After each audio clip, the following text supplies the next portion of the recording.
And welcome. We are live for the 2023 Progressive Insurance King of the Hammers powered by Optimum Batteries. This is the pre-show. I'm Miles Haswas. I've got Dave Cole, Mr. KOH with me. Hey, and we got some good stuff coming up. Like we've had some fun pre-shows before, but give them the full deal. What are you going to show them tonight that you've never done before?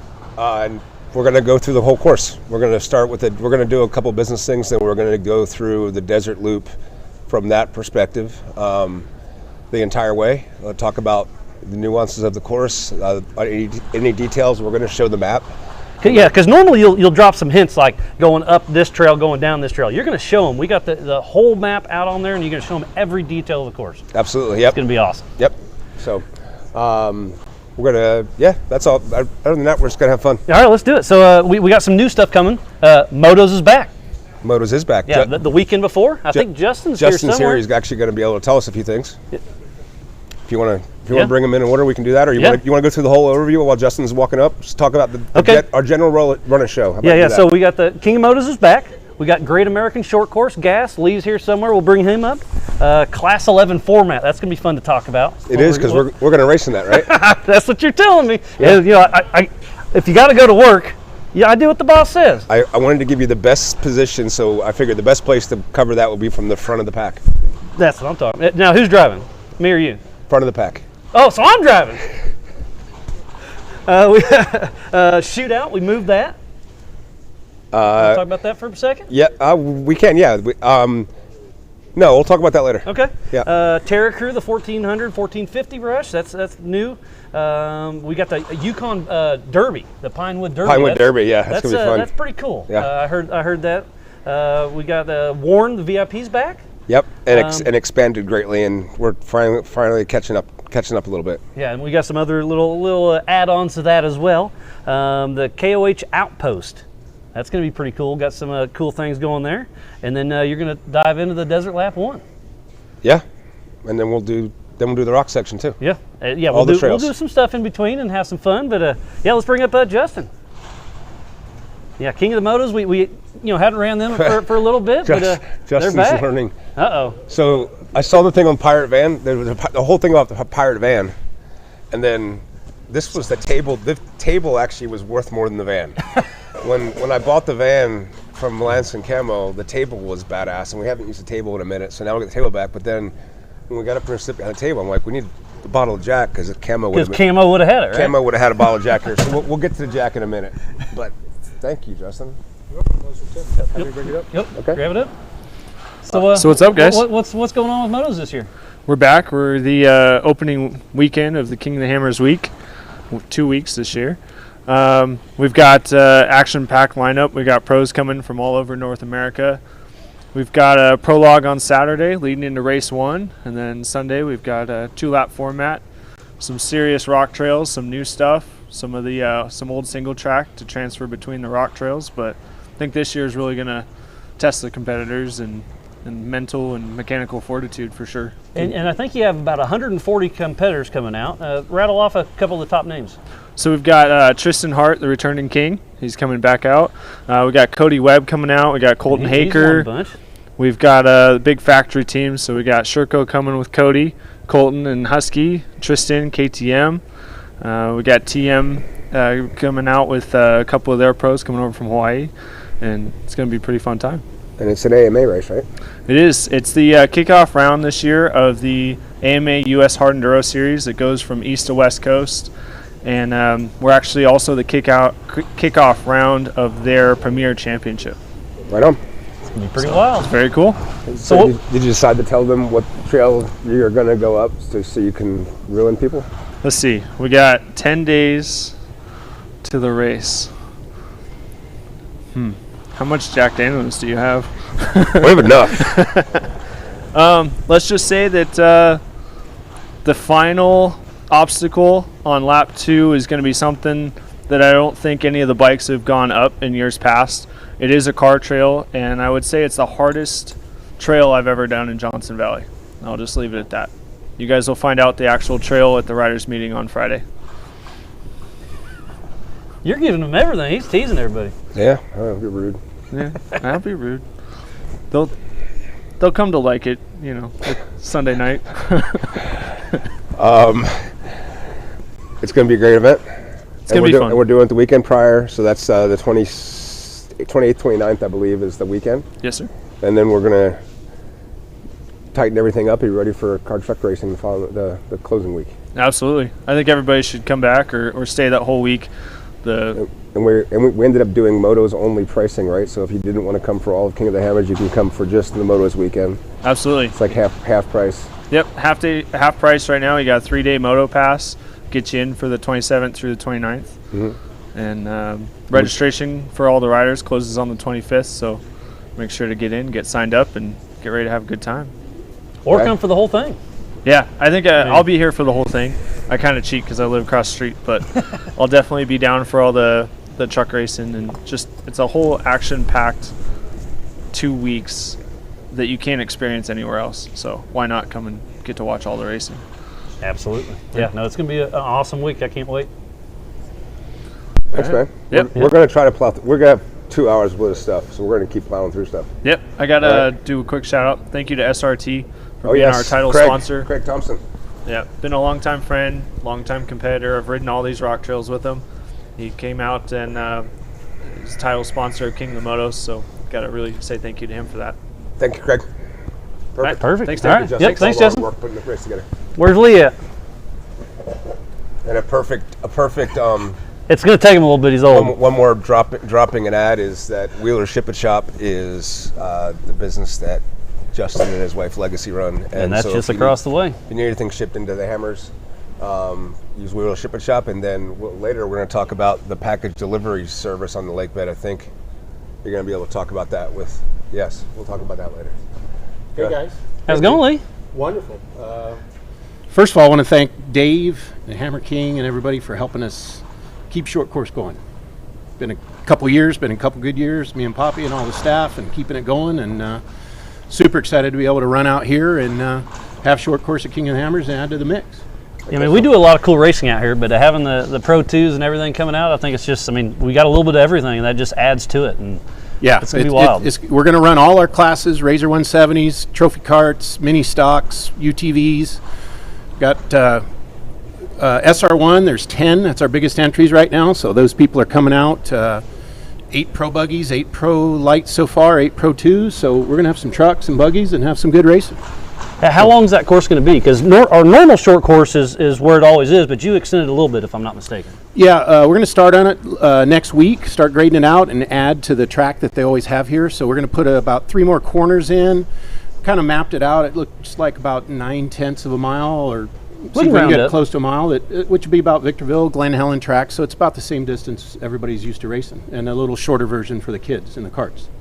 It's going to be a good time. Yeah, exactly. So everybody need to get their entries in. We got 90-something entries so far, and just push everybody else to get their entries in. And garage spaces, if you can grab one, they're in big demand. And we got some space set aside that we'll try to get everybody parked in and have a home for everybody. And yeah, it's going to be a good time. And we'll start getting some info and videos out of the track and stuff. We start building it next week and see what we can come up with. And this is round 1, right? Yes, this is round one of the series for the year. So it'll be 5 weekends, and this is round 1. So people are in the points and want to come race, and got some people coming from back east, and like I said, the Pro 2s, Mittag and Ronnie Anderson and Ricky G. Some of the kids are coming out and see what they can do in their Pro 2s, and whoever else shows up. So it's going to be a little bit of a different course with the material. So it's going to be a we've been getting a lot of questions on what tire, radial, all-terrain.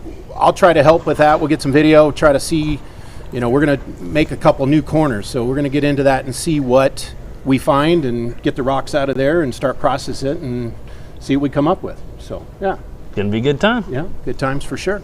So, can't wait. That's Sunday night practicing after the desert racing, and then racing all day Monday? Yep, we'll be getting the details scheduled out. So it'll be a driver's meeting Sunday night. You guys can move in whenever on the weekend or whatever. Practice, start at 7, get everybody 3 or 4 laps. Monday morning qualify, take a break, and main events are 11 to 5. We're going to try to get done by dark. And should be a good fun day or short course. Show everybody what we can do. And lots of eyes on you. Lots of eyes on us. It'd be a good opportunity. So everybody shows up and get what they can get out of it. Put on a show. So, Awesome. yeah. Another great addition. Yeah. I like it. Thank y'all. Yep. All right, Lee. Always appreciate it. Okay. All right. Cheers, bud. So let's talk about Class 11. Thanks, Lee. Baja Jerky Class 11 Showdown. Last year it was just a short course thing, and it was at night. Now we're going to do it during the day. We're going to run all the desert cars off a Prologue on Saturday morning. And that's about 40 miles, right? 40 miles. It's 38 points, something like that. We're going to review that and show that here in a second. And then we'll start off with T1s, and then B1s, T2s, B2s, down the line. And when we get to the end of prologuing, qualifying, which that time carries on to Sunday's race, then when the 1450s go off the line, which will be a little break, and then we'll send 1450s. And then after the last 1450 sends, then we send all the Class 11s on a land rush start. Land rush start. That's about a what I'm mile talking from the about. finish line, and they've got to make up that mile. We, They, all of us, all the Class 11s. We're going to do a land rush start off Melville, and then come up to the finish line, and then run the 40-mile loop. And if a Class 11 catches a 1450, they're tagged out of the race. I love it. It's tag you're it, huh? Tag, you're it. Keep moving. We're going to race 40 miles in. That's going to be the champ of those two classes. And that'll be Saturday. Yep. For everybody else, that's a prologue, a 40-mile prologue over your time carries on to Sunday's race. And then we do limited class on Sunday morning, desert, and unlimited class, which would be T1s, T2s, B1s, B2s. Would race in the afternoon. So yeah, Sunday afternoon. That's gonna be a good show for sure. Yep. Well, let's talk about the shootout. We'll talk more about both courses in a second. Okay. Yep. Shootout. A couple things. One, in general, I decided to take backdoor out of the race course this year. And as a fan, I love backdoor. It's awesome. It's iconic. But I completely understand what your thought process behind it. It's just not. It's not entertaining. It's not really entertaining for anyone to watch, because at this point, there isn't going to be any race cars that are going to drive up backdoor. They're just not. And all we're doing is putting people in a position where they can get hurt. We're getting co-drivers out of a safe car, and we're doing that just for the sheer entertainment value, of which there isn't entertainment. It's just dumb. It doesn't make sense. So we're just going to take it out. And then on that same note, I really want to do the shootout there, because I'd like to see that kind of craziness there. So you're taking backdoor completely out of the whole race. From the race itself, Okay. we were planning on going up backdoor during the rock sections, and I took it out. Okay. Because it doesn't materially change anything. You can't pass anybody there. The only thing that can happen is bad things. I completely understand it. So there's no point in introducing that into having a thing in the race. There's going to be plenty of places to challenge them on the course. For sure. And then the shootout Tuesday night, we're going to have it there, but logistically and safety reasons as well. Well, yeah, and I'll be honest, it's just better. It's going to be a better course. We're going to run Basically the qualifying course, right? running a segment of the qualifying course. Like all the exciting parts of the qualifying course will run in the shootout. Yep, up Chocolate Thunder, down Idle. Down Idle issue to start, and then turn and go up Chocolate Thunder, and end to the top of Chocolate Thunder will be the shootout line, yeah. And the people that have been lined up to watch the Power Hour on Tuesday, because we're moving this to Tuesday, Yep. much to the chagrin of the Ultra 3 fans, of which I am one. Me too. But We'll be at Ultra we got a 3. lot of stuff. But Tuesday night, we're going to be, after Power Hour, we'll have like an hour break. We're going to run laps in the EV car up Chocolate Thunder then. And then we'll go right into the shootout. Yeah, so all the around dusk. cameras are already set up, everything, the people are already there. I mean, safety, recovery, We'll have all the above. Dan Brothers making pizza for us over there. It'll be fun. That's what I'm talking about. No one will starve. Everybody will be happy. Yeah, no, gonna be a good thing. Let's move to the Yukon Pinewood Derby. Mm-hmm. That's something new this year as well, and I've heard over 200 people. That's my understanding. Okay. And I believe you can still partake if you'd like. Yeah, I think you have to go to the ORW tent in Hammertown, get your car on Monday, build it all week, and February 6th, go racing. And Yep. right in the middle of short course, right? No, we're doing it in the Sean Wilson Park. Oh, all right, even better. Yeah, so we made a park in Hammertown that's going to be a place to hang out. We've had it by the staff area for a while, and now we're going to open it to the public. And it's not just for Sean. I mean, we've We've lost a lot. Met a few people. Yeah. Come through. So it'll be kind of a memorial thing, and we're going to do Pinewood Derby there on one day. That's going to be pretty cool. Yeah. And, get the kids involved, get the dads helping the kids, all that. It's going to be cool. Yep. We have the Warren VIP coming back. I think it's actually, we're starting to figure it out. I think we did the Warren, unfortunately, much to the chagrin of Warren, they've been a great partner, and we haven't really nailed the VIP situation. For me, having something that wasn't in the wind was VIP at the Hammer, so I thought that was great. But it turns out we need to do more than that, and I understand that, and it sounds like we're. Yeah, we got some food that's there, and there's some. Well, separate locations to watch. Mid America Ultra 4 USA is coming out. They're setting up their VIP area on where our new start finish line will be. Yeah, let's explain that because the Yukon launched the big jump on the east side of the track. That's the start finish line now. Yeah, correct. That's so we can keep them on the pipe coming on short course trucks. We can keep them on the pipe around the turn. Through the turn. Yep. Can move it a little farther away from where you get pelted in that area down near our ops area. Yep. And we can have a fast and safe finish in front of more fans, and we'll do it that way. Yeah, and that's where Mid America and Ultra 4 USA set up right at the start finish. They have their little VIP, so you have a VIP with King of the Hammers. You can go into their deal and have a start finish watch. Yep. And then a area out at Chocolate Thunder as well. There's correct? all kinds of stuff. Yeah. There's front of the line stuff for the arrive and drives. There's all kinds of opportunities. Yeah, so get on the website, check it out. It's all detailed out there. So that's going to be pretty cool. And then we're going to expand on the KOH Outpost this year. Yeah, you're going to have to talk about that. I don't know a whole lot, but we can get you're going to know more than me. We got Tim and Thomas up here. I didn't bring my glasses on purpose. Tim and Thomas? No? Uh-oh. Tim Pellegrino's talking to somebody, I'm sure. He's always talking to somebody. Yeah, he's on the phone, I guess. It's okay. We'll deal without it. Here he comes. Tim. Thomas.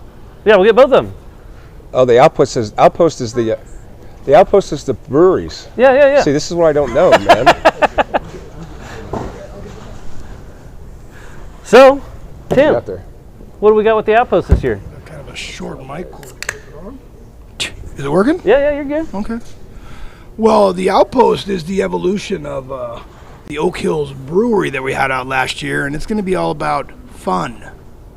And Thomas here is a pretty fun guy as he pours Dave a beer. We have some fun ideas. I don't suppose any of our audience likes beer, Thomas. What do you think? I think we're right up the right alley here. I do. Coming up with How's that. Hammertown coming along, Thomas? You had your first tour of the desert today, didn't you? Hammertown seems to be growing pretty good, man.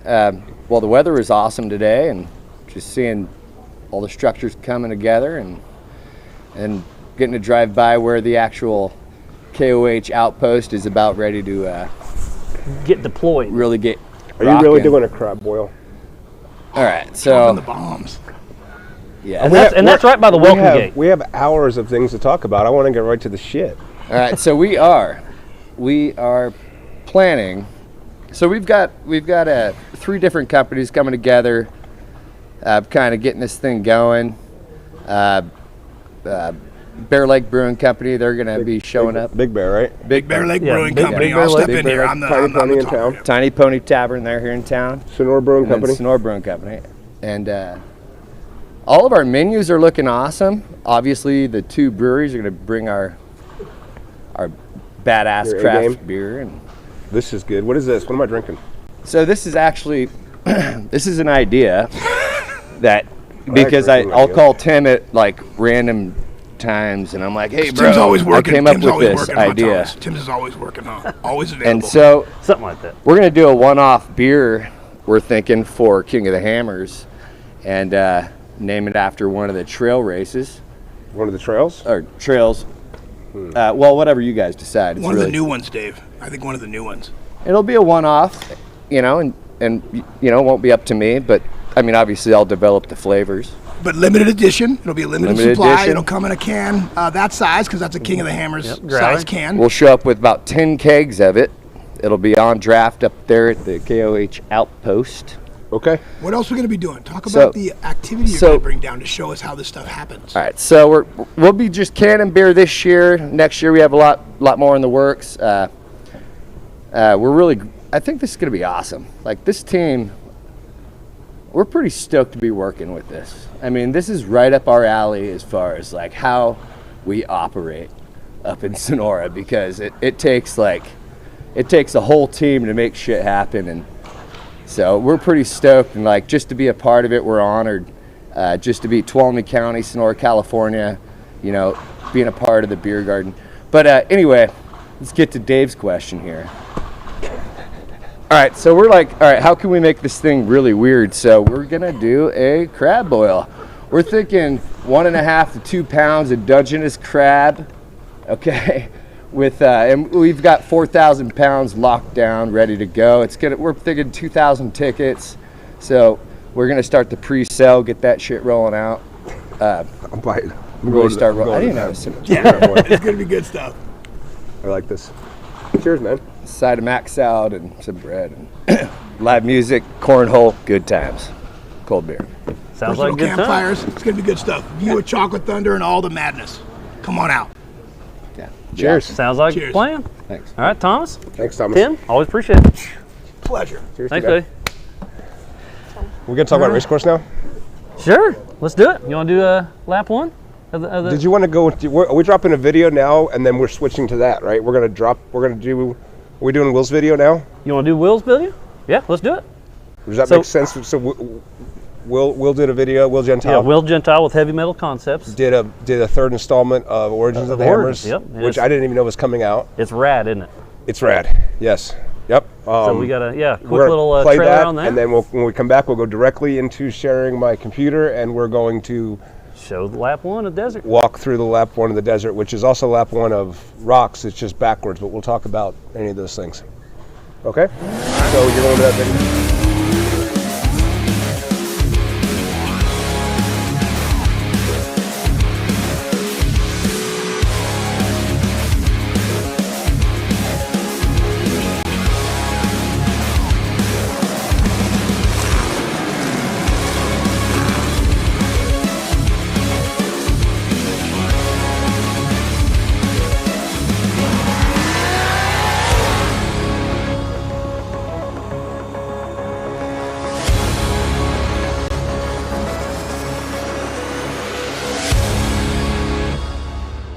So it's really soon. Uh, All right, well, Dave, I think we're back. So people are asking, outside of desert, people don't know what a prologue is. If you could explain a little bit what a prologue is. What a prologue is, okay? So, I mean, Origins, that's pretty sweet, It's a really right? good I mean, log. The video's It's better than amateur logs. yeah, let's start with that. Explain a prologue. A prologue is we're stealing it from Ultra 4 Europe and other people that talk funny we're on live right now. This is great. So I'll start over again about what a prologue is. And I don't have to make jokes about it being a really good log as opposed to an amateur log. You're live. Okay. A prologue is like a precursor to a race. It's kind of like qualifying, except the time carries on. So we're going to have a 40-mile lap on Saturday, and that both sets your start positions for Sunday and also gives you the beginning of your time. And we send one at a time during that, correct? Send one at a time with a very large gap increment. I'm looking For dust, right? T1's like a 10-minute start interval. Oh, wow. It's going to be a very fast course. I would expect, over 60-mile-an-hour averages for both qualifying for prologue and main race. So, why don't we go? Why don't we? What are we going to do? We're going to switch to the other computer. Yeah, let's. You want to do the lap one? You want to get on the computer? That's fine. Yeah. Yeah. All right, let's switch it over to the computer, and Dave's going to explain lap number one. Cameron, you want to come and join us?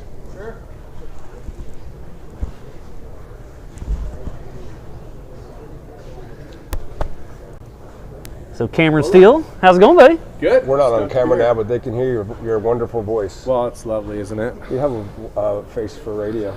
I'm excited that yes, true. That's why you put the video over me. But I'm excited about the changes and the fun. I haven't seen it yet, but anytime we hear about something new and different, it's exciting for the race car drivers because we got to think a little bit more. So we'll start with the prologue. I'll take my course marshals off. This is how we organize where our staff is at. And look how many course marshals are out there. I mean, it takes a lot to put on this race. Well, I can tell you from my experience in desert racing, there's seems like there's no one better put together when it comes to racing and the fencing and the people and the organization out there. Thanks, man. Yeah. So short course being where it is, and the same start like we've been doing. There's only really 2 ways to come and go, around the side by back door and then across the front edge of the mountains. All but the same, including the bypass around Heartbreak Ridge. And this is So going clockwise. Clockwise, different lines, same stuff. Prologue is all relatively routine stuff that we've used a lot of before. The return from Emerson. So you're going to go around. This is help me out. Cross grain type rough stuff here. Yeah, they're really rough. Lots of rocks, and actually a lot of deep berms have developed in there. So it's kind of tricky where you, especially where you drop down here in the first 3 or 4 miles, drop down to that road crossing here. Technical, lots of turns. Lots of places to make mistakes, which is interesting. You know, right when you get started in the race right off or the the gate. prologue, Yeah. you can make mistakes instantly. We were actually parked at mile 1 last year, not from a mistake, but So it reminds me of starting off. If you're leaving out of state line, whatever race is going to be happening in the state line, and you go up that wash directly off the start line, Right. And it seems like a third of the field has flat tires. everybody's parked. Yeah, I agree. Tons of opportunities for flat tires here. The rocks sticking out from the sides, what's interesting is they just keep unearthing new and more rocks that'll get your sidewall. It's a never-ending plethora of rocks. Which Oh, I'm guapo. sure is your favorite thing in the world. I love it. I'm not scared. So this is Heartbreak Ridge over the top. This is the bypass around. There will be a VCP right there. That's a change to that. I want to keep them on. So both them on the lines will top? be in play? Yeah, you'll be able to go either or. I tell you, I went up Heartbreak Ridge not long ago in the all-wheel drive. It was pretty exciting. It's a little bit more torn up there. Sporty. It is Sporty, It's I a like good that. word. I'll tell you for sure. I don't know that I would want to face that in my two-wheel drive race truck. So we come across, after we drop off here, this is a pretty big elevation change. A lot of different lines, a lot of different elevations. You could be racing wheel to wheel and have the other person be 60 feet above you elevation and be 80 feet to your left. You know what's interesting about that from a race car driver standpoint is that every one of the lines has its own personality and that they are equally as crappy, but in different spots. So And that's you where- think you're on the money line, and then all of a sudden you're like, oh, wait a minute, not quite. And that's where pre-running really helps on that kind of stuff. For sure. Get out this way, speeds really start picking up. Got kind of a technical into a wash, out of the wash onto a lake bed, and this is as fast as you can go for about a mile, 2 miles, and then for the limited class guys, they're going to start checking up, but you guys are still on the pipe here. It's not even 1.5 foot kind of choppy whoops. It's really fast chop for the unlimited trucks for sure. Just a matter of if you can stay down in the berm because the berms aren't huge, so you want to make sure you catch all the corners and don't miss anything. Yep. Get your pre-run in here. There's 1 or 2 good spots where you're doing cross other roads. So you have the W action going on. Yes. But it's relatively. This is the burned-in line through this area now, and it's still very, very good raceable. Multiple lines for a lot of it's two cars side by side for a lot of it. In the past, we have come up this way and kind of deviated up to here and come in. Actually, you can see our burned-in line coming this way. I kept you on the main race. We crossed, so if you see going here. Now the race course keeps going out onto the military base. I'm not just being lazy and doing this. I'm also doing this so we can keep the crowd up on top of the hills. And there's not going to be any concern about muscle memory of yesterday they were fine here and today they're not fine up here. So we're going to stay in it, and on the prologue, this is going to be. I'm sure Justin doesn't want me to say this. We can call this a Justin Lofton turn. Right? Yeah. I mean, Justin Lofton straightaway, which is a turn. And just beyond there, there's the gates, right? There is not gates on this entrance. Gotcha. And we are working on what we're going to do around these gates over here. Got it. But that's to be spoken of. So let's get Sunday off. We're still on prologue. So on prologue, you turn 90 right. You went down the MDR course, which is historic, fast, Legendary. big. What kind of speed do you expect through here? Well, I mean, for the T1 trucks, I mean, there's places where we're in excess of 115 miles an hour for sure, All right. 120. In the T2s and specs, you'll have similar speeds. Just getting up to them takes a little bit longer to get there. But Because you got more horsepower. yeah, this is the uphill direction, so there will be a little bit less speed, I think, heading up that way, but it's still amazing. And the thing that's really cool about it from a race car driver standpoint is no matter where you think you've got your lines, you come up on them so much faster when you're racing than when you're pre-running.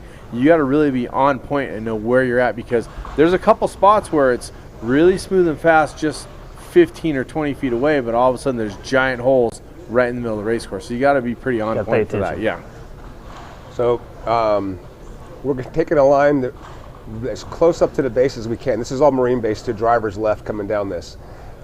In the direction we're going, and this is something it's been rattled about, or talked about, or debated. We are going in a different direction for the desert cars to the rock cars, and in the past that's been a challenge, finding the best course for you guys, as well as being able to provide a good challenge for the rock cars. But the other thing that has happened is the course gets completely just rutted to the point that you're square edge. You're going into square edges all the time. Yes. And by the time the EMC guys start at midweek, the course is just shot. But they love that in the single shock vehicle. So do you, right? Yeah, love that. I love that. So then, if you turn the track around, now it's kind of like a boat being on plane, and I know we can unmark a course twice as fast going backwards on course because you can just drive through it faster. It's definitely a more amicable way to race it in the more limited off-road vehicle, so to speak. I mean, yes, there's unlimited, but we are racing for the rocks, so the cars are developed differently. A little differently.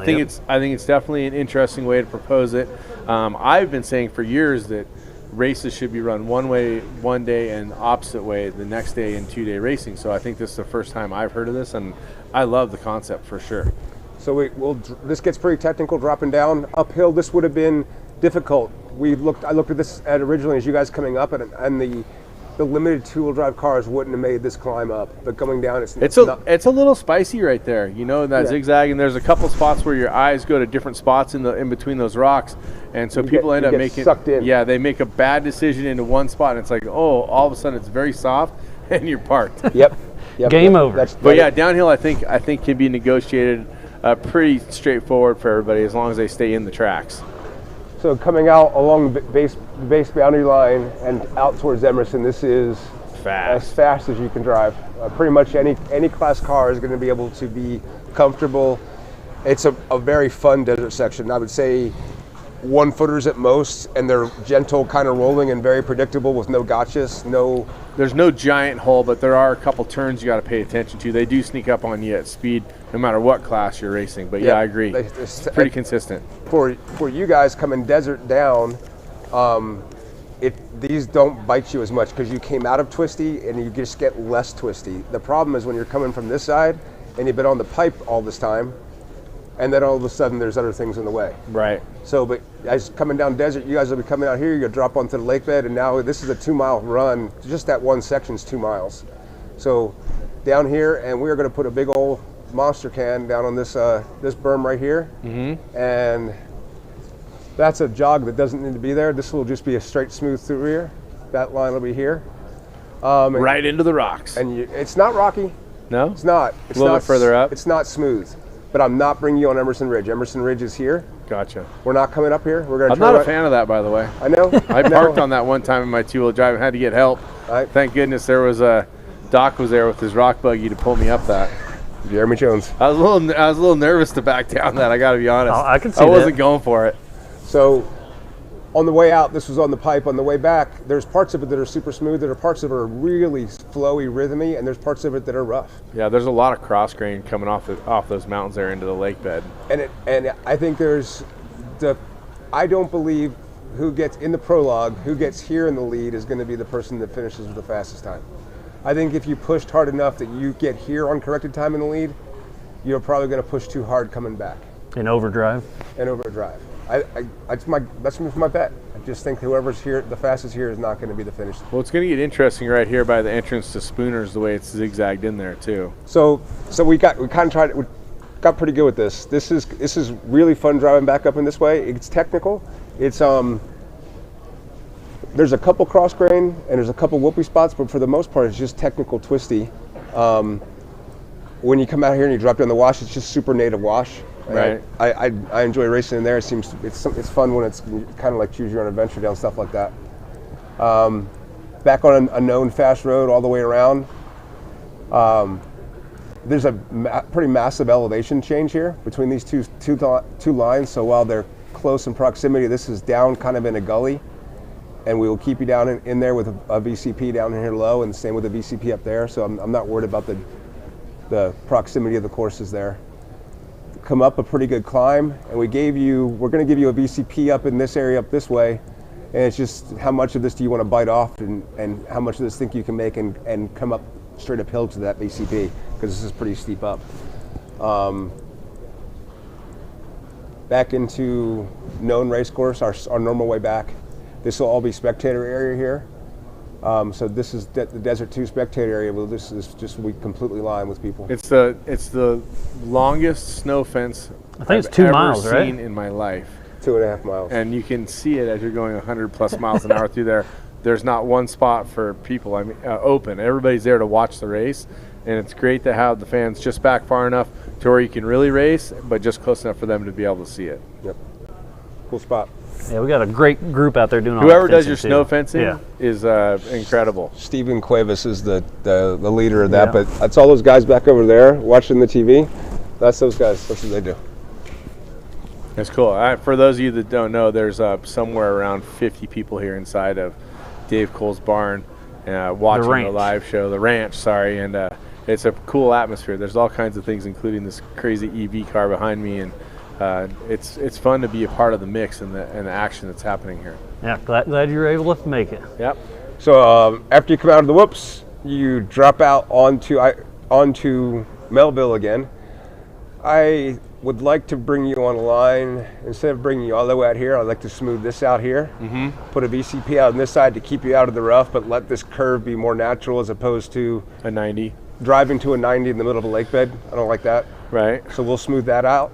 And then, so this is right here on the lake bed is where we're starting the Class 11s. So when the 1450s left from the prologue and went, Class 11s are starting here and coming in, and yeah. I never noticed it before, but the GPS of that plot of the in and out looks very much like an eagle's head or beak there or something, some kind of bird. I noticed that normally the short course is compared to something drastically different than an eagle's head, but yeah, I like the concept of the eagle's head. Yes, it's very freedom based. Freedom based. Yes, very good. Got with a booger. So he's eating a worm. I like the prologue idea and including the time. So, for a lot of people, qualifying is a start and stop make or time break it, yeah. that doesn't continue into the race. The prologue continues your time on. Is there a caveat to that? Is there a penalty if someone doesn't finish the prologue and they can race? If you don't finish the prologue and can't get back, I don't want it to be. I want it to be doable. Like 5 minutes worse than or 2 minutes worse than the worst time in your class. So you're not out of the race. You're not out of the race. You can certainly make up time and get back into a respectable place at that point. Right. So I'm trying to figure out what's... Plus, you got to assume that some people are going to finish after getting flat tires, so that's going to move that time back a little bit. So 2 minutes less than probably the worst time would be a good 15 minutes off the lead time. It could, but it still keeps you in the... You can still race. You're still here on the lake bed to race. It's just like anything else. You make a mistake, and racing you happens. pay for it. Yep. I like it. I like the forward thinking of everything at Hammers. That's one of the things I like about it, and coming up with the different plots and ideas. And you could just keep recycling the same thing, but it's different, and that's what makes it fun too. Dave gets too bored. He can't do that. Well, Dave thinks about it all year long. That's why I'm sitting in this room today, because I wanted to see what Dave created, what happened over this entire year of plotting and planning. Nothing really. I slept a lot. Got my nails done. I'm just kidding. A little bit of wheeling. So that's the prologue. And so the prologue is also what the shootout for the 1450 and the Class 11 will race. Correct. And that's Saturday afternoon? That's Saturday afternoon. Sunday's race. Again with course marshals. So the footprint's going to be the same. 4 rocks and desert. Let me kill that out. Okay. What I can bring in is waypoints. Yeah.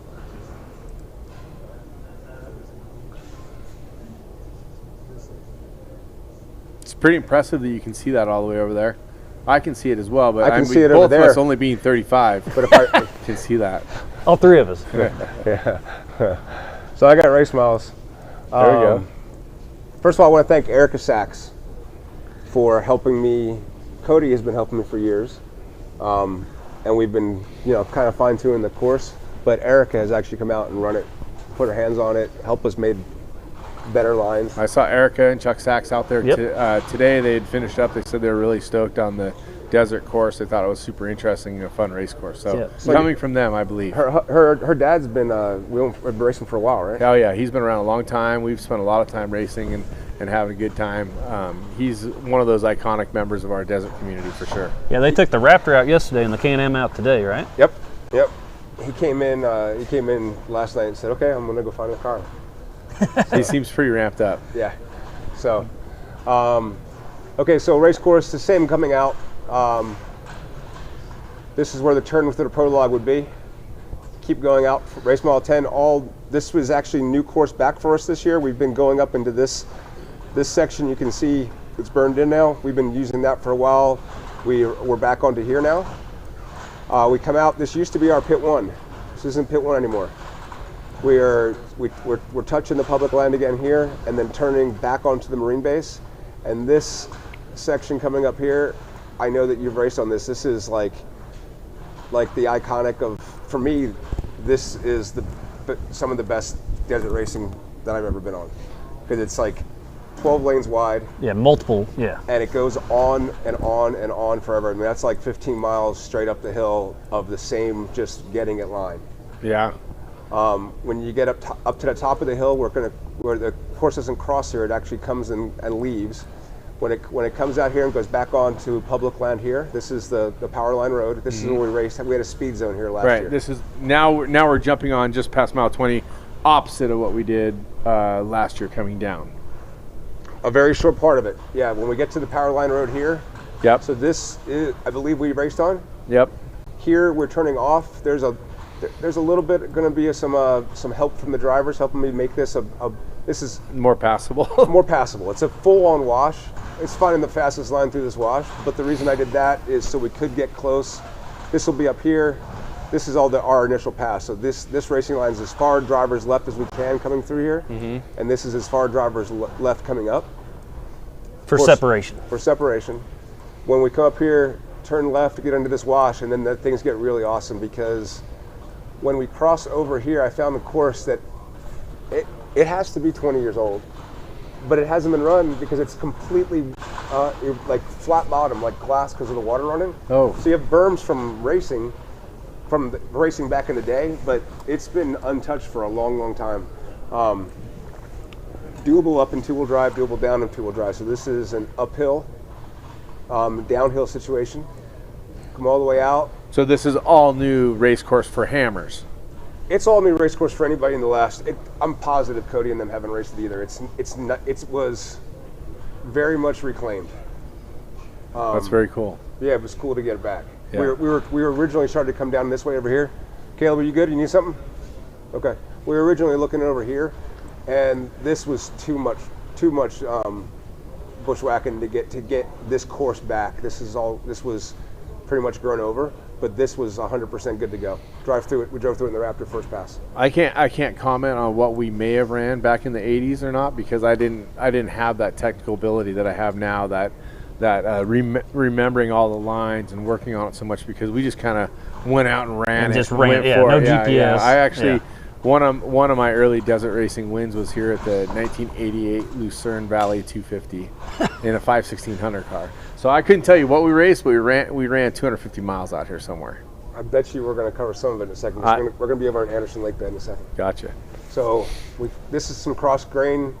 No offense to the cross grain peoples of the world that actually love it. It's not fun. There's nothing fun about cross grain. It hurts. I like it. I think it's good to separate, because if you give enough of it, you can differentiate the people that are willing to save the car versus willing to kill the car, which I think is important. I mean, I want to see it. Inevitably, someone's going to wide up here.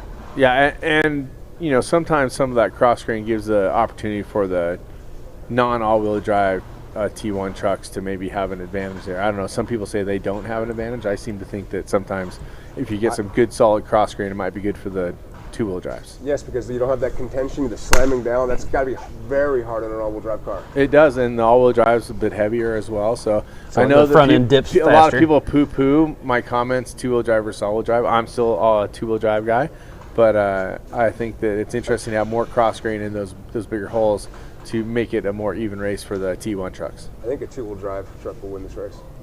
I think a Oh, four-wheel drive truck will win this race. you think the course is too tough on it? They're I going think to break? the course is too fast and is not technical enough to really take advantage of I think the desert side is super fast. Okay. Like crazy fast. Now, part of that might be better four-wheel drive, but coming back when we get to the return on the marine base, it had that same effect of the ruts are there, but no one's raced on it in 15 years. We haven't been there. So it's completely flat bottomed. And I don't know, maybe you can carve better and you can technically faster in all-wheel drive. It all depends on what's there when you get there on race day. If the berms are there, Exactly. sometimes those all-wheel drives have that slot car effect. You know, they can have that acceleration, especially in a uphill situation. Now this will be all-wheel drive friendly. This is super fast technical, up and down hills, through valleys, all around. Come up over top of the mountains and drop into the Anderson area, Powerline Road. We're not going down to Cougar Buttes this year. Oh, really? Wow. Okay. So we're talking about that. If you go back and look at our, and I'm totally down for spectators seeing this as well, because I'd rather you know that like Marshalls. So if this is the kiosk into Anderson, this mountain's not traversable. You have a silt bed here and you have this gap. If we can control this gap, Powerline Road crosses here. You have someone Powerline Road and crosses up here. We have course marshals up there waiting for anybody to come up Powerline Road. But this is all the marine base here. We have an exposure here, and then all of this area is all spectator areas with fence up there. We're wanting the people to come to it. Right. So from a spectator standpoint, we got out 2.5 miles of exposure. And it makes it for a safer racetrack. Safer racetrack, and it should be, we also be able to get you guys up right in front of people as well. And the people that want to go out, like, I think if I was coming to watch this race, I'd just sit up here in these hills. And it's just really fun to go up and just kind of be hanging out by yourself, and you have views of all this. See them coming and You can going. see them up here, all from the same place. So, anyways, yeah, that's so back to race course. I didn't finish. You were 90-ish. Why no Cougar? I just said why no Cougar because by not going to Cougar Buttes, I can keep the race course Safer. fairly sterile, fairly locked off, and I let the racers go out and do their thing without having to worry about people being on the course. That's Something different too. And it's something. We come up here even when we went to Cougar, but we're very fortunate as the U.S. public that we just got this 40,000 acres back in the Johnson Valley OHV area. So we're going to start being able to work up in this area as well. Anyway, so when we started racing here 17 years ago, there wasn't many people that lived near Cougar Buttes. There's a lot more now. Yeah, it's busy over there. So two laps on Sunday. Grand Prix finish for the limited class in the morning. I fully expect a UTV Class 10 car to be in the 50-mile-an-hour range average speed. Wow. So they're gonna get finished their 2 laps very easily in time. So back to the race course. After we come out through the mountains, drop down onto the hills just above Anderson. This is well-known area to anybody desert racing. Come through here, and I'm not sure exactly how we're going to word this, but effectively this is still going to be race paced. You're going to be pitting on the road, and we're going to let you go here, but you can only pass on the right. I don't know how to. I just don't want you passing. I don't want this to end up being one guy steps out left, the second guy steps out left, the third guy steps out left, the fourth guy, and all of a sudden we're In pit road, yeah. We're in the pit road. If everybody's stepping out right, you can step out for days because I'll put a VCP here, and you just keep stepping out into all those trails. I mean, there's 100 ways to get up there. But I'm going to put the pit up here on the main. On this is a main burned road. Copy. And that's for every major race, correct? Every race, you got to pass on that on the away from the away from roadside. the so when we do rocks, they'll be coming the opposite direction, so there'll be drivers left. Yep. Makes sense. And that lets the guys work in the pits also get to see some racing, because anybody that doesn't need to come in is going to be able to go by at speed. And what race mile is that roughly? That looks like 30, race mile 36, 37. Okay. And this is over by that small dry lake bed. Anderson's big. And is there? Okay. Soggy's down below. Soggy's way down here. Yep. Anderson is here. Anderson's is the smallest of all of those. Yeah. Because Melville's over here, and Emerson's back over here, and Galloway's up here. That's when you run alongside there. There's one of those old targets out there, military targets, the big concrete pieces or asphalt in the ground. Is that in that area? Am I in the wrong spot? I've seen a bunch of them that I didn't know were there recently. Even all of a sudden you drive across, you're like, wait, what was that? We found Erica found cows out there today. Really? I have not seen cows in JV in a minute. Known race course back around. We've done this before. Yep. However, when it jumps out, this I believe is going to be over here. And when it jumps out into the wash down here, this has not been run. This is all just native wash, but it's like running out of mini Matomi. You there's pick your way through. Yeah, 20 different lines. Find the fast way. Ending up down here, crossing into the military base, and this is where the super fast starts again. It is super, super, super fast downhill, comes out this way, and then as soon as it turns left, this is a little rough through here, and as soon as it turns left, it is, I drove a Defender from here to Melville Lake Bed, down here, in a Defender, and never went below 60 miles an hour. Wow. That's pretty fast in the Defender. Except for the road crossing on Bessemer. I just slowed down for that because it's a road crossing. It's a big old lips. So, straight down the hill, haven't been here in a minute. Picking up on, from about this point down is the course that you guys used to have been going out on. Actually, it's right there. Yeah, where the rotation comes in, the banking turn. Yep. Come down, 90 left. We're working around the fencing here. That's where the gate I was talking about. We'll be drivers left of the gate. On this fairly fast road, back up here, down, dropping down. Now you're on prologue course again. This is the fast section of prologue all the way around, and then come back into the finish line. What's the total mileage? 96, something like that, 95 miles. And we'll do 2 laps of that plus your 40-mile prologue the day before. Sounds fun. I hope so. I wish it was race day already. It's getting close. It'll be here before you know it. My guys at the shop are glad it's not race day yet. I'm sure a lot of people are glad. So 2 pits. Remote pit 1 is 35 miles out. And then back at main pit. So you have to cover 35 miles and 55 miles on a loop. Without a pit.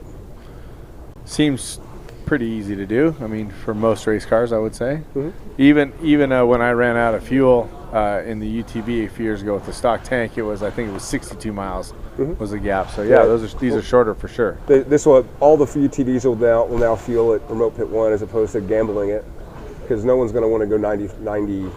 It's not quite 90 though. It's only 70 on the rock loop coming back. We'll talk about that in a minute, because you're not doing the prologue section on the way back in from the desert. Copy. So, and this similar desert loop in reverse for the rock race. Same exact footprint, because there's no rock section out there and there's no untraversable ups or downs. So it's the same footprint. And we'll remark the course from scratch on the Monday morning after desert racing ends. And cover pre-running on that, because pre-running up until desert you can only go clockwise, correct? Correct. You would pre-run clockwise until Sunday night, and then we'll mark the course, and on Monday morning we'll open up pre-running counterclockwise. Correct. Okay. So anybody can pre-run, but you have to pre-run clockwise. You can pre-run any direction you want. You can pre-run if in the desert direction as a rock crawler. You have your pre-run flag. I would love your opinion. I can tell you from my perspective, I see more of a desert course when I'm driving backwards on it than when I'm driving forwards. Well, I think there's definitely something to be said for being able to see some of the openings and the way the course changes, the color changes, and everything else from looking at it from another direction. So, Yeah, different angle. Different angle for sure. So I don't think it's going to hurt anybody to see it in the other direction. It might open their eyes to a few things, especially when the rock I see what the desert guys are looking at or what they're trying to do. What's actually going to be crazy is how many.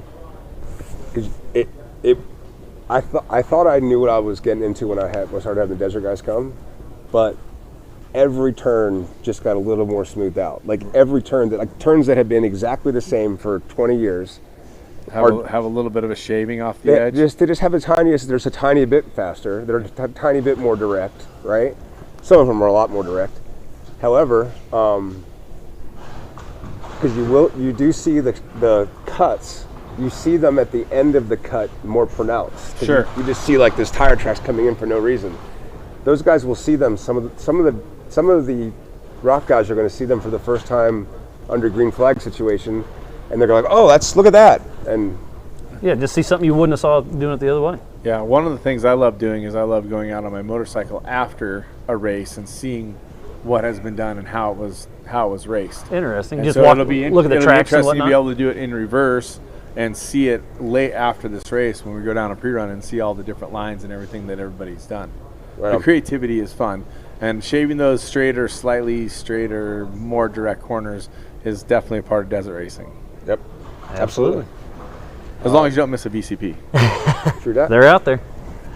Okay. I don't know where we were supposed to go. I mean, Let's give a shout out to some of our sponsors, because without them we wouldn't be here. Okay. Why don't we do this? You do the sponsors. Okay. Courtney, aggregate any questions you have on desert course stuff.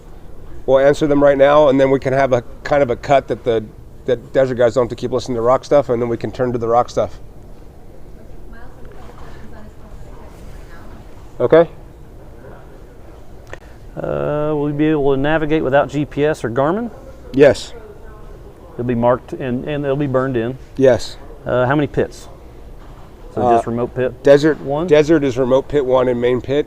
Rocks is remote pit 1 or remote pit 2 and main pit. And remote pit 1 this year is different, but it's the same for every race. Yes, Anderson Lake Bed. You'll go to it off of Camp Rock Road as opposed to Bessemer Mine Road. And then Rock Race, remote pit 2 is the same as always. It's in the same area. It's off by 100 feet. Yeah, that's close enough. Yep. All right, well, we need to give a huge shout out to Can-Am, Ford, Bronco, Monster Energy, Optima Batteries, Amsoil, Tribe 16, CA Technologies, Spider Tracks, KMC Wheels, Laser Nut, PCI Race Radios, SDHQ, they're supporting the rookie program, the Terra Crew, Onyx Off-Road, Recaro Seats, Impy, Pro Eagle, Baja Vita Beef Jerky, and Buggy Whip. So huge shout out to all of them to make this possible. We wouldn't be racing here without them. That's correct. And we have I saw Brent with 4-wheel parts. Come on up, buddy. And I think Martin, I saw him around too. Thank you guys. Cameron? Appreciate it. Cheers, bud. Always good to luck see you, to buddy. racing. And good luck. And how many races are you racing this year? I think 5 is the number. You're an animal. Still working on all the details, but 5 is the number. Yeah. Good to see you. How you doing? So we have Brent Gagabear with 4-wheel parts over here. Thinking get a beer. Get a beer. Brent, Yeah. Get a beer. Get a beer. I like that. Thomas. Two. The glass broke. Is there a way to fix that? Got a hole in it. So you're racing as well, right? Yep, I'm racing, and then we're back out here for the 4 Parts Every Man Challenge, and then the 4 Parts qualifying, and then I mentioned a little bit ago, KMC is now a sponsor here. So. KMC's back being our official wheel. Yeah, official wheel. And that's so part of you, right? it's a sister company, Yep. so excited and glad to have more presence on the lake bed and be a part of the whole event. It's really turned into something here. Gonna have to take my whole vacation time that I've got saved up for the week. Thank you, sir. No problem. And yeah, how long you been racing with us? It's got to be 10 years probably. Yeah, it's been a At while. least. Long time, yeah. I've sat at this desk probably 10 times for this show, so Man. I'm honored to do it. And it's great Perfect. memories. You got an extra one? Easy. What? You're doing it.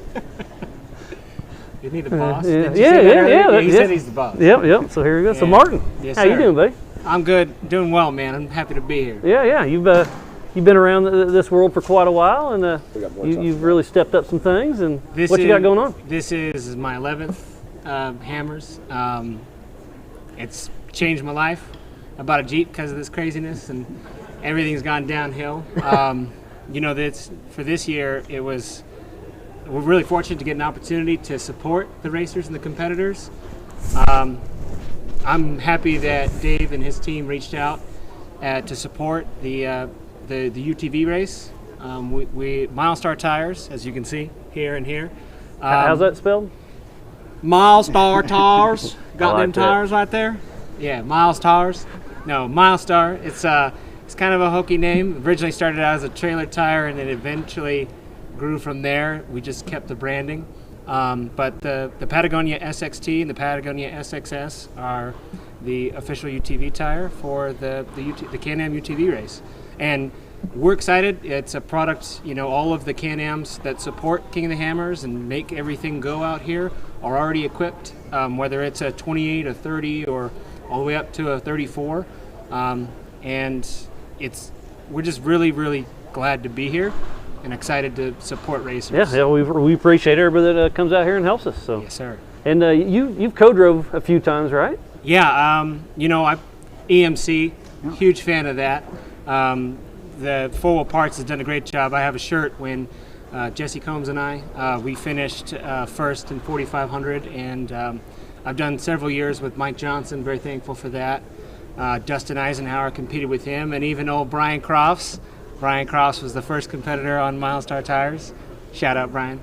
So it's cool. Like, you get to see the legacy when you're a part of this community, and that's what we want to do. We just want to support the community. Yeah, well, like I said, without everybody here, we wouldn't be doing it, and it's a great time, and glad you're a part of it. Yeah, thankful. Thanks, man. Yeah. Well, we'll just keep trucking. You like it? Yeah, I'm gonna keep Brent up here and talk to him about some other stuff when we talk about rocks. All right. We'll kick Marty out. We'll bring up Edwin Abt, and then we can watch Brent and Edwin's faces when we talk about the rock trails. I like it. All right, Mark. Appreciate it. Yep. Thank you, guys. So do you want to talk schedule a little bit?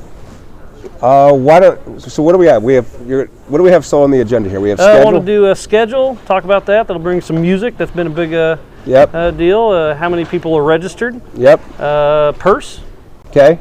And then we'll do the course map. For okay. the rock race. And at some point in there, you're going to jump out to the rookies thing, right? Yeah. We're just going to talk about it. We got a cool rookie program going, and there is a rookies episode on our YouTube, and that is the way to watch it, right? Yes. So go to the King of the Hammers official YouTube. That's the way to watch King of the Hammers this year. Awesome. Okay. Well then, start blasting through that stuff, and then I'll get back in. We'll be ready to do the rock stuff then. Yeah. So we have 754 registered. 754 what? Racers. Racers. Yeah. 754 of them. Yep. That's the most we've ever had, if I'm not mistaken, right? Yeah, that's more than I know of. That's with Motos, that's with Desert, that's with kids. It's crazy. I remember 300 was big, right?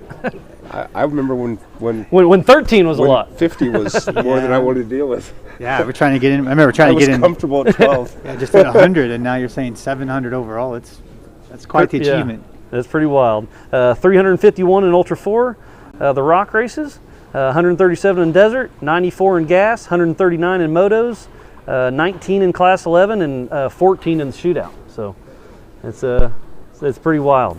That's pretty awesome. And then we're giving away $840,000 in cash prizes to the racers. We're not giving away anything. If you got paid here, you earned it. There you go. I like that.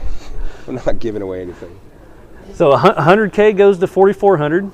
140 is spread across 4 classes in the Can-Am UTV race. 105 in the EMC. And then T1 trucks get 50K spread out through the class. T2's 50K. There's 335,000 spread out through the rest of the desert classes. There's 5,000 for fastest qualifier. 10,000 5,000 fastest qualifier in each class. Bonus extra 5K each class fastest qualifier. That's what I got. So every class in the desert, if you're the fastest qualifier, you get $5,000 bonus. You like it? Sure. We don't have qualifying for class 11 though, so. And then find something else to race. So that's trucks and buggies. Yeah. So that's 840 grand. that's pretty impressive. Okay. What else we got? Let's go. What do you want to do now? Yeah, let's go through the schedule. Got it pulled up here. So opening weekend for Motos opens on the 26th. The 27th is King of the Motos Tech and Inspection. Riders meeting that night, that's Friday, and then Saturday is the race. Sunday is race number 2 and awards, and then of Motos. Of Motos, correct. And then we kind of have a lull the 30th through the 1st. And then for the rock races, February 2nd, pre-running opens. Mm-hmm. The 3rd, Friday, drivers meeting that night for the desert classes, and that's when the Outpost opens up as well. Saturday the 4th is Tech and Contingency, and then the Prologue, the Terror Crew, and the Class 11. Sunday the 5th is the limited race and the unlimited race for desert. Monday the 6th, qualifying for, so this is going to be a good day. We're going to be busy. We have 2 shows going on at the same time. We have the Can-Am UTV qualifying on Chocolate Thunder, and then we're also racing gas that day as well. And then we'll have the Pit Crew Challenge going on that evening. Tuesday the 7th is 4-wheel parts qualifying, and then the Shootout up at Chocolate Thunder. Wednesday the 8th is the 4400 Race of Kings qualifying. The kids race will be that afternoon. And then we're into racing. We start Thursday the 9th for the 4900 Can-Am UTV class. Friday the 10th is the 4-wheel parts Everyman Challenge, that race. And then 11th, the big day, the 4400. Brent's not going to really focus that much right now because Brent's hyperventilating because he's looking at his line off of Jackhammer. I am trying to figure out what's going on over here. So, hey dog, get up here. This will be appropriate to have the 2 of you up here at the same time. Edward, I'll get you in a second, all right? Hey, it was a nice surprise to see Mustard Dog here, Dave. I was. Gentlemen? Here, come on over. You got your own mic. Get your own microphone. Yeah. No, I don't trust you being that close to me anyway. So you're sticking me next to him? Yeah. An old face. Yeah, Introduce him. Who is this? This is Eric Anderson, number 66. Yep. And Mustard Dog. And I know him as Mustard Dog. One of our OG. Well, he wasn't an OG driver. You competed with Hobie. Hobie is a in good the driver OG with race, him. And then raced the second race. Yes. With and, Bender. and raced for like the first 7-8 years, right? I think almost 10. Yeah. Yeah. And then about halfway into that, you picked up with 4-wheel parts and did right off the bat. We picked up with 4-wheel parts. Did a lot of work with those From guys. Day one. Yeah. We're kind of like the rock Sherpas when Greg was getting into the rocks and Right. Brent was getting into the rocks. You were helping him learn that, figure that part out. So, what are you up to? Just woodworking, Yeah. Stay in my shop, do my thing. Yeah. Yeah. Right on. Pretty good. It's really amazing to see you. Like being out here. We're going to go talk about rocks right now. All right. And I forgot on the schedule. Let's talk music. That was been a big question. You want to announce any of those names? Sublime's back, right? Sublime's will always be back. Always. They're playing Thursday night. That's a big night of music. Local Anthology's playing that night. Spray Allen's playing. We've got 2 bigger acts, not bigger than Sublime. Well, 2 big acts for Saturday night, but they're not quite signed yet. That's it. But we have another 8 or 9 bands. Brother Al from Mountain Vibes. Okay, cool. Okay, he's been helping out. He's managing the music for us, and he is Al is rad. So we're gonna have a really good. And there's it's not gonna be overbearing. It's just gonna be you're gonna sit by the fire and have just really good tunes. And then there's concerts on the Monster Energy main stage and by the fire, correct? Correct. Yes. Sir. Yeah. Yep. So just try to make it fun, not make it overbearing. It's not the reason for the show. It's just an added bonus. I mean, that's to hang out, do your thing. Yeah. Have a good time. Laugh. Smile. That's great. Everyone loves the music and gets extra people that, as a racers, we like the fans, and the extra fans might hang out and watch. So it's a win. Yep. All right. Well, you want to do Yeah. You ready to do rock stuff? I'm up for it if you are. All right, Courtney. Are we okay to do rock stuff, or do we have stuff that we haven't accounted for yet? And we are going to do the giveaway at the end of the show too.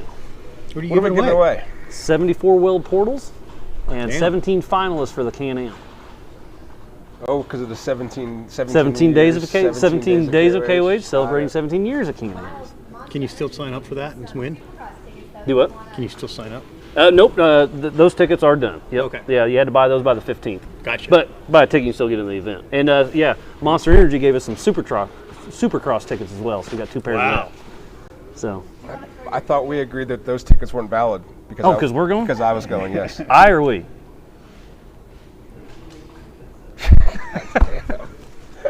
So, What was that? Ooh, trivia question. Yeah. Huh? So who won Anaheim round 1 in the 450 main event? So the first 2 people that answer that correctly, nope, online. You have to make a comment. Get on there. Make the comment, and you win those 2 pairs next weekend Come on, Jimbo, win us some tickets. in the YouTube chat. Yep. And you have to, I'm throwing you have to be a subscriber to YouTube. I like that. There you go. And let's jump into. so I'm going to do a trivia question. What was the 3rd trail of the OG race, and who was it named after? If you get the trail right, which is easy, if you get the trail right, Brent will give you. If you get this, if you get give you what you the want. lady's name, who it was named for, then and the history behind it, then I'll give you T-shirts or whatever swag you want. You get one of everything if you get her name. Start What did looking. we It's do? worth We it's went- worth the history lesson. We went Outer Limits. Well, don't say the 3rd trail. I'm not. I'm trying to remember what it was. So two pairs of Supercross tickets and a swag pack from Dave. You have to be a subscriber on the YouTube channel. So yeah, you have to be a subscriber on the YouTube channel. Answer in the chat. And Courtney's I'll over take there. the first 10 people that can tell me the 3rd trail in the OG thing. You know, during that OG race, Audience, go to the chat and find the winners for me. Hobie and I made a wrong turn. You got that Thought we were part. coming up Outer Limits, and ended up going up Spooners before it was Spooners. Yes, that was not before it was Spinners. Oh, it was the OG race. It was before it was Spooners. No, it was not. I'm sorry, sir, it wasn't because Spooners was run in 2006. 2006 That by one? myself and Joe Lila. Well, then what year was it went out and it got made? 2007. The year after. Okay, It wasn't unknown. It was still very, very new. unknown. Okay. Yeah. When we first went up Spooners, and we were there to get other people, but when we first went up there, the grass was like 2 feet deep in places. It's crazy. It's all overgrown again now too. Okay. It was this year. So much water, but not in the last couple months, so we're okay. Nice. Go I ahead. just want to say, everybody who's texting me that they think they know the answer, if you text me, you do not win. It has to be in the chat.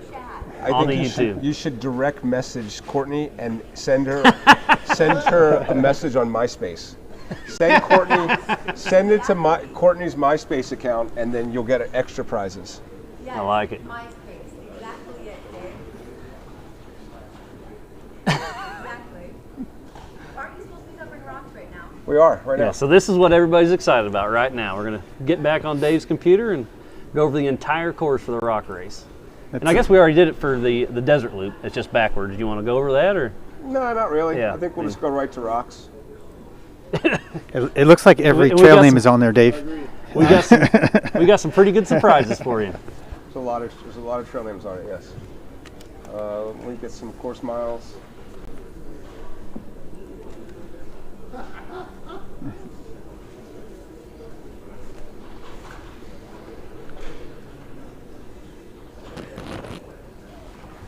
Okay. So, again, we're not going to go up back door. We're leaving. We're going counterclockwise. So we're going towards back door to start the race, but we're not going to go back door resolution. It's just not worth. It's not worth the squeeze. Yeah, you tried running and it was super tough this year, right? I got up it, but it's not. It's not runnable. It's not raceable, and it's just not going to provide. 100% understand. So, there's plenty. Plenty of other things. Cross Emerson or across Melville, turn right, like we've done in the past. This is Okay. known way. Desert 2. Come out and come across our same way into the top of Spooners. This is all known course, down Spooners, up outer limits. So this is the bottom of outer limits up to here. This is the fork. On lap 2, and in UTV and AMC, you will go up the fork, out on the exit for Compaction Hill, down around. So blue is lap 2 for everybody? It's not that simple across the board, but yes. So lap 2 comes in and comes into remote pit 2, which is between where all this comes together. On this section of dirt, we will have this marked out, and you'll have one entrance and one exit to go back in and out. So you come in, you go back out. This is a new wash down here. Drops into an existing wash, comes back into the top of outer limits. On lap 3, lap 3, only for 4,400, we would go to the top of outer limits, and the difficulty isn't necessarily that, it's that you can't come back to the pits that early in lap 3. You have to be able to survive the other trails, and that's usually when people are pretty taxed out. There's a lot of remote pit 2 action on lap 3, and we're going to remove one of those opportunities.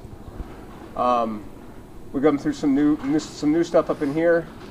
Drop down. We haven't done this hill in probably a decade, but that big sand hill that drops out of Big Johnson and Boulder Dash, we're going up that. There's a few sand hills this year that I've avoided in the past because I didn't want people to get broken out, but I realized if you can't drive that, you're not going to be able to drive the trail that's a mile later anyway, and I'd way rather recover you from the side of this sand hill than from Thor's Hammer or Blue Dot, which we're going to talk about. We had that one in the OG race, didn't we? That sand hill, I believe. You had that sand hill in the OG race, yes sir, you did. So up the sand hill, across past Gorilla Rock and down Big Johnson. So you guys really should take a look at this. We won't get this kind of right in here on this rock pile. When you're coming up, that rock right there, from this perspective with the horizon in the background, looks like a gorilla's head. It looks like a gorilla just sitting there eating a grape. And everyone will see it the second you see it. Look for Gorilla Rock. I was reading on Facebook, because you know I'm prone to do that. And new to it. And it seems like that people don't know didn't know what some of these locations are. I strongly suggest you go out and wheel the hammers a little bit before you try racing the hammers, first of all. That's my first caveat to you. Don't show up here and race if you haven't wheeled it. Second of all, because it's really fun to wheel, like a lot. But you come across Big Johnson, you drop down Big Johnson here, which used to be fairly good. You'll notice on some of the lines that I gave you, there might be really smooth lines, just maybe 10 or 15 feet to the right of where the path shows you, but I like this line in Big Johnson, so I drove that line as opposed to driving the fire road that's over here. So choose your own adventure when you're following my path. Come down Big Johnson, you go up off the sand hill. We drop in, there's a stock bypass here, and stock will also account for stock UTVs. So the stock class UTVs will take in the stock bypasses that the EMC stock would use. Pro Mods and Open UTV are going up Thor's Hammer, which we've never used before. Thor's Hammer used to bail out right about here. We continued through upper Thor's Hammer, which gets a little hairball. It's pretty sporty up here at the top. This section in here. There's a sand hill that you can drive by here. We are not going to put VCPs. I drove the line. I drove it in here just because it's fun. Should be driven. When you get to the top of Thor's Hammer, this canyon is all new. From here to here, the backstory to this is that Mark Underwood and I were wheeling down full of hay. Decided we wanted to go up this canyon, but we knew there's a waterfall here that's ridiculous. We found a way around here, dropped into here, wheeled up to here, and got to this rock, and got so stuck we broke the winch rope in both directions trying to get off that rock. And while we were sitting there pondering our life decisions, we found a panel from one of Kevin Carroll's Red Dot cars, but it was like 10 years old. Wow. And it was peeled off from the rock that we were stuck on, obviously. So he was in the same predicament. You could literally hear the same cursing that we were doing, echoing. But at that moment, I knew we were coming to here because I wanted to drive. We'd seen this when we came off Thor's and went that way. This was all untouched. And it's like a lost valley above Clawhammer that exits above Nightmare. So after you finish Thor, you're going to come down. We call this Blue Dot. I wanted to name it after Kevin because we found Kevin's panel there, but it wasn't legit enough to call legit. So we found another trail for legit. And Blue Dot is beautiful. It's really fun. It's hard in places. It's really big rocks, but it's just really beautiful. Just different rocks. So that's coming a downhill and uphill on Blue Dot. When you get to the top of Blue Dot, you'll leave off and where the stock bypass up Nightmare will be. So this is Claw up here. Stock bypass is up Claw and then up Nightmare, joining in with the exit off of Blue Dot. You get up on top of Choose Your Own Adventure, drop down, it's burned in now, comes back to the pits. I was going to send UTVs up King's Veto. I'm not doing that anymore. I believe that it's too early in the race to have that backlog. I've got a spot later in the race for that backlog. So we won't do King's Veto. It will be a lap 3 race. It will not be on for EMC as well. This is bypass for everybody. Except for 44. Correct, on lap 3. When you get to the top of this valley, normally everybody's used to looking at it from a different perspective. You're looking at it from this perspective, where when you get to the top of King's Veto,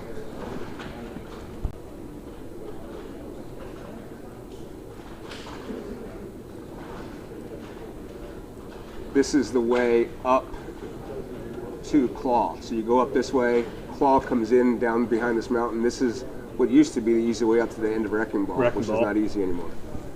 So now when you come to this valley, you're going to turn left and there's a canyon that we've used in the past. This is a loose, kind of shallowy, rocky hill climbing up, not terribly difficult.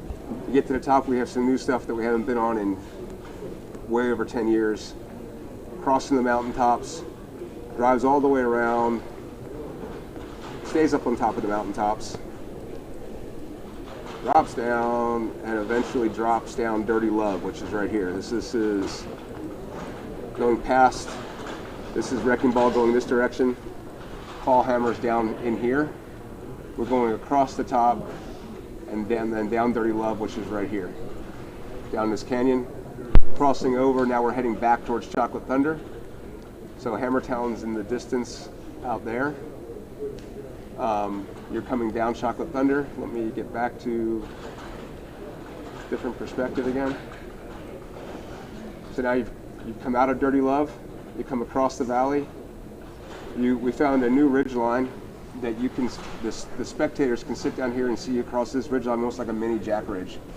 Come up on top, drop down Chocolate Thunder, up idle issues with the bailout, down her problems, back over, across the valley again, up Wrecking Ball.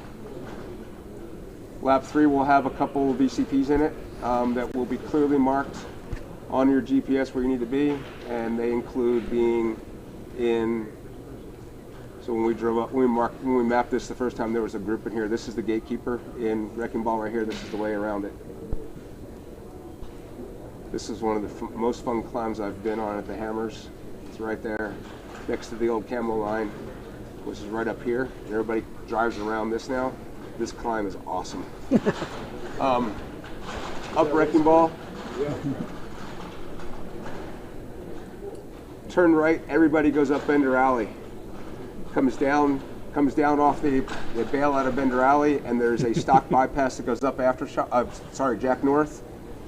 The racing line for everybody else comes down Jack North and stays in the canyon all the way at the bottom, and not this fire road that's out here. So you can see there's this fire road that burns in all the way out here. And everybody just drives down this. It cuts out a half mile of the trail and some of the best rocks at the Hammers. We're staying in the wash all the way down. Stays in the wash all the way down.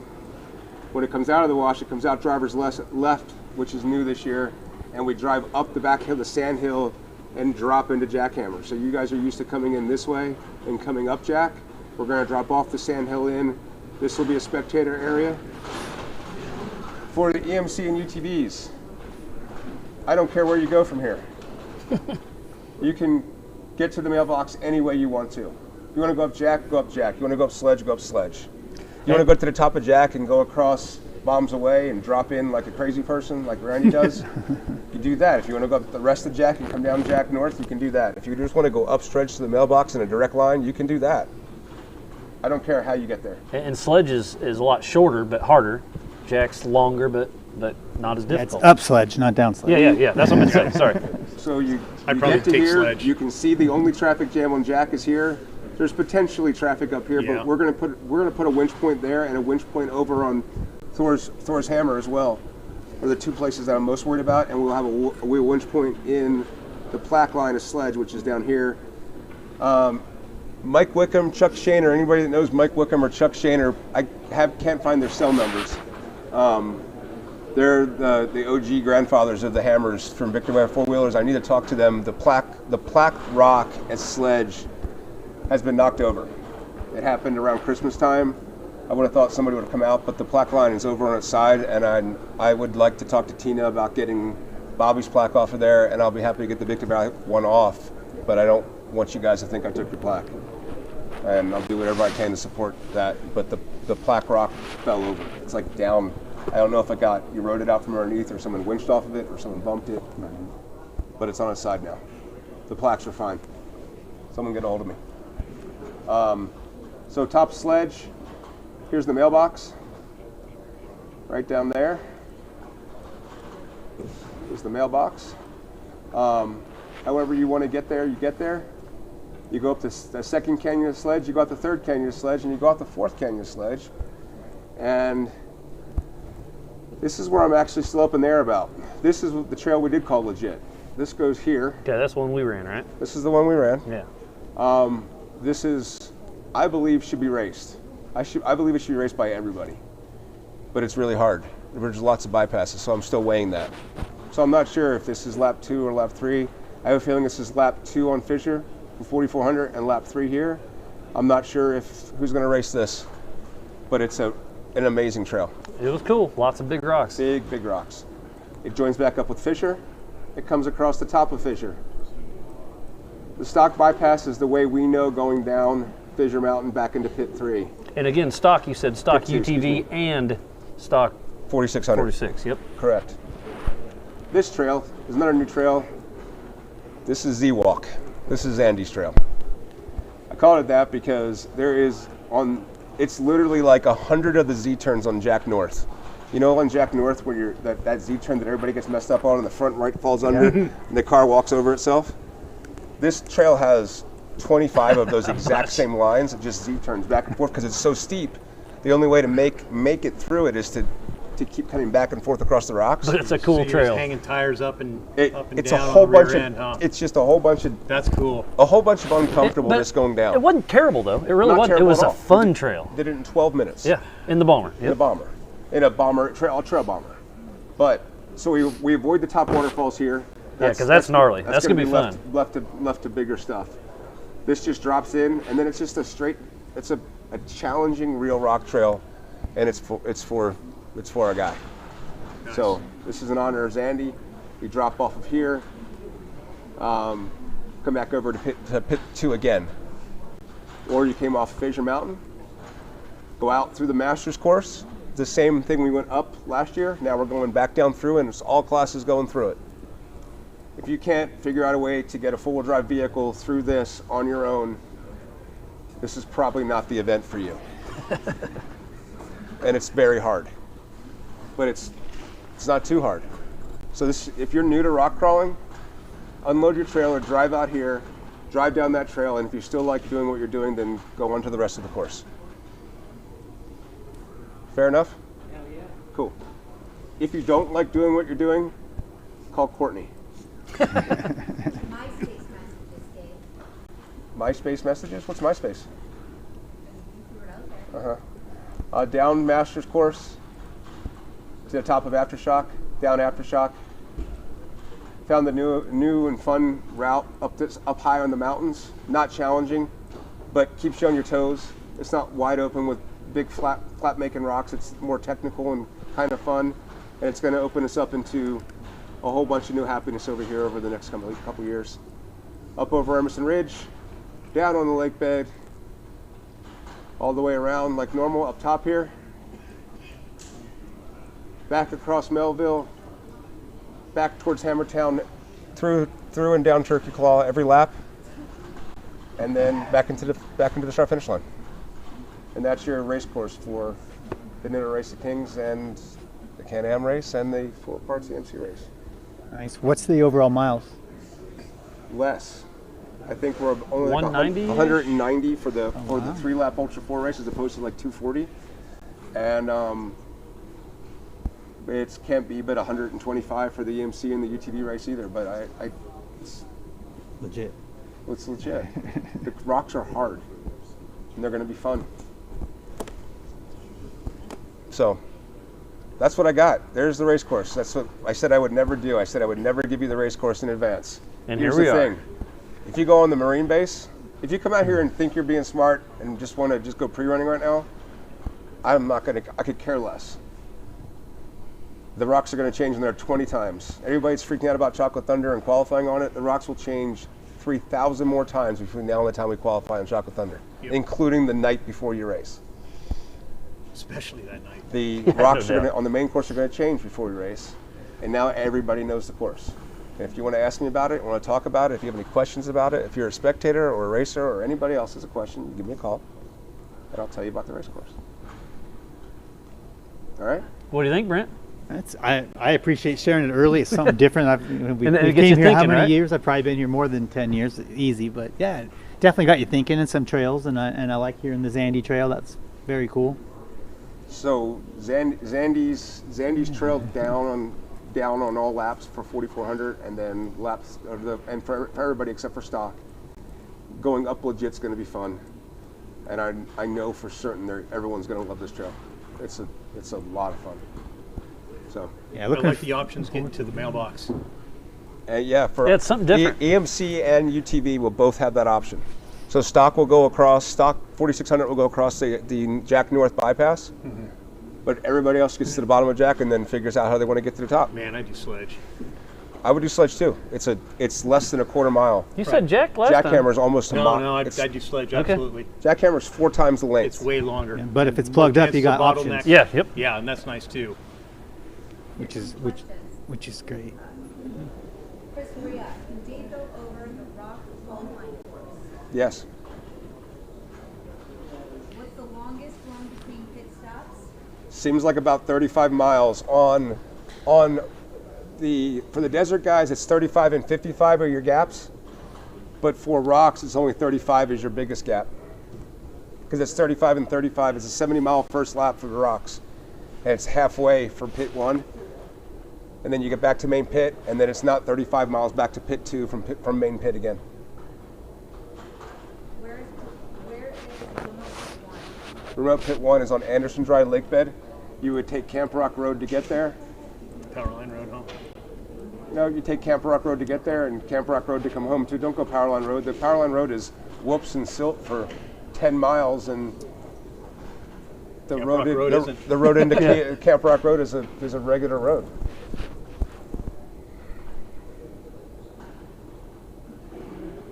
Sorry, I can light up the pits. Monroe Pit 1, boom. So 35 miles to pit 1. 35 miles, race mile 35. That's on rocks. It'll be race mile 35 coming out on desert too, but they come back and they go around Melville, so it's 55 back to the main pit. A whole lot of wow. And just to clarify for everyone that course files are downloads that you receive when pre-running. I'm not giving out course files now. I want to finish up what I have to say about the Marine base. If you go on the Marine base, between now you're and going to then, get arrested, and you're also going to be disqualified from the race. Don't go on the Marine base. And when we were pre-running last year, they were lining people up, giving tickets. This is between now and when pre-running opens. On Thursday, the 2nd, at 12 o'clock, pre-running is open. You get your progressive flag, and you can go pre-running. But if you go before that, even if you go at 11:50, you're disqualified. and you will get caught. You forget that flag. That's what I was saying. They were giving tickets, pulling everybody over that didn't have it, lined them up when I was pre-running last year. So, and they've been really good to work with. So let's work with them. I don't think they wrote tickets to everybody. They would stop them, but they weren't writing tickets. It used to be that way. It used to be like 300 tickets in a weekend kind of thing, and now it's not like that. They don't. It's not trying to be adversarial, but that's their base. Right. And there's rules for the flags. Get them. Yep. What else we got? One other question actually brings it back to the desert. Some questions about crossing over when so say we have B3 stop. When you cross that over, say go to mint, there is no stop class in a B3. How are those points carrying? Whatever class you enter for any other sanctioning series is their class, and you get their points, and you enter in our class for our money. So if we have a B3 stock class, you enter a B3 stock. If that turns into 1900 or 1800 or 2100 or whatever that is for somebody else, it is what it is. I don't know anything about that stuff. That's literally on that series rules. So you have to go to the next series and ask that question of that. Correct. Yes. What we're doing for any other series, whether the Triple Crown or Best in the Desert, is they're having their race, and I need to get a lot more information from Martelli specifically, but I've been too slammed to keep up with it. We're running our race, and our results will dictate the points for you in the whatever series you're racing in.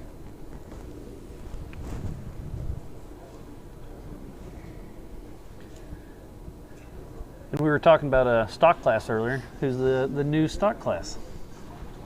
Oh, yeah, we didn't get the numbers to it, but both Ford and Toyota are doing contingencies for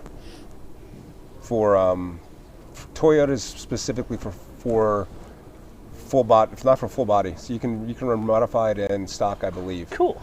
But Toyota's is coming to get the crown too. So we'll see what happens. But we got a new sponsor for the stock class. Do right? we? Or I thought so. Sure. Curry, right? Okay. Okay.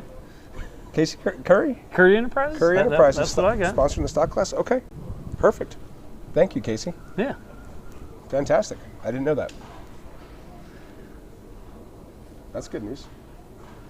Yeah. We got some other drivers we're going to bring up, but what else we got? Any other questions on the race course before we can take down the computer and we won't have any more questions about race course? Do you have any details on the Kids 170 course? Kids 170 course is going to be on the short course. We'll keep it off the rocks. We're going to be able to have the same benefits that the short course guys will have, which is screening the rocks and trying to make it as the best course we can. But it'll be a shortened version of that short course, all directly there in front of people. All 170 classes together, or are they broken up? Quite honestly, I have no idea how many 170 classes there are, and I don't care. But if the parents ruin this, I'm telling you right now, if the parents get here and ruin this, I will happily tell the kids they can come and hang out and rail anytime they want to, but the parents are going to suck. So parents, they're going to show up with their cheater 170 car to make little Maggie feel better at 7 years old about racing. It's just dumb. I mean, it's dumb. So just come and let your kids have a good time. They'll have a good time whether they have a cheater motor or not. Just don't forget the rock qualifying course before you repeat that question, please. Repeat the rock question. So the question is, you want me to go through the qualifying course? I'm not going to go through it in detail. Like, I'll go through it in detail enough. Let's do that.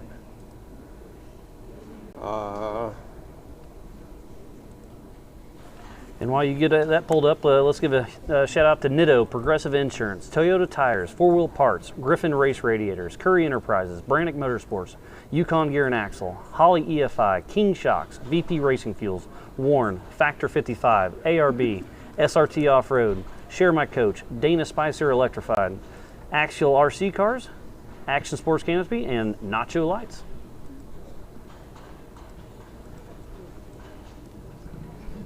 So this is our qualifying course then, huh? Yep. Qualifying will start at the bottom of Chocolate Thunder, same place we started in about 2010. I will not start the next car until a car's cleared the rocks going all the way out the top of the peak. Could be 45 seconds, it could be 45 minutes. Run across this top ridge. There's a really cool downhill sand dune-ish thing going on.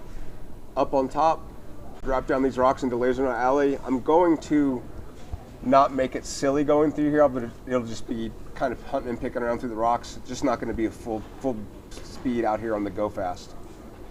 We'll go up her problems and we'll drop down idle issues. So this is her problems here. Goes to about, this is the exit from her problems, and this is the top of idle issues. And we will come down the face of idle issues, and when we get to this section, the finish line will be through here, and the finish line will be about here in space, and it'll be an arch, and your time will stop there, and that'll be the end of your lap. You'll start here and you'll come all the way around and finish there, and there'll be a lot of people all through here. What do you think is a good time for that course? Man, it's going to be in the 5-minute range. It's going to be a long qualifying lap. That's a pretty cool qualifying I'm totally lap. making that number up, but 5 minutes seems... You can't hold your breath for 5 minutes, but you can for 2. Yeah, exactly. I mean, and it's long enough that you have to play it smart too. Yeah, there's a lot going on. So that's why I'm not getting all the... I want it to be a flowy. I want a flowy course. I want to make sure that I don't have a spot on her problems that's going to create an impossible bottleneck. But I believe that you might pass somebody on qualifying. Yeah, it's that long, definitely. That'd be interesting. And that's not going to be a rerun. It'll be a rerun if you're jammed up, but I don't think you'll be jammed up. Unless somebody's flipped over in front of you or something, and Well, then you're not really jammed up. Then the rubber sides up. It's a lot more traction that way. We've seen that before. You good? Yeah, I'm good. Anybody else you want to bring up? Is that qualifying? Well, now we can bring all the peoples up. Yeah. Julie's got to come up and talk about KOH cart. Let's do it. All right, come on up. Mr. Dog, good to see you, buddy. You too, Miles. You're all up here. You're all good. You're all See you in a good. second. Brent, good to see you, buddy. Thanks. Yep. Edwin, come on up too. How you doing, Julie? Hey, good. Yeah. Julie Boyer, Class 11 racer, Yes, and 1600 and UTV now. and you are bringing a new service to the lake bed for business. Well, you know, we like to take care of everybody here. This is our 3rd year with Finish Line IV Hydration. We'll be in Hammertown on Ford Drive, but last year we brought showers, and we're bringing back the showers again this year, and they'll be on Boone Road. That way it'll be super accessible to everybody. $20, 10-minute hot shower, no co-showering. Well, I've been offered extra $40? money. $100 after 7 p.m. Don't ask, don't tell policy. I'm just kidding. No. Showers are open from 7 till 6. And this year we have something new called Finish Line Services.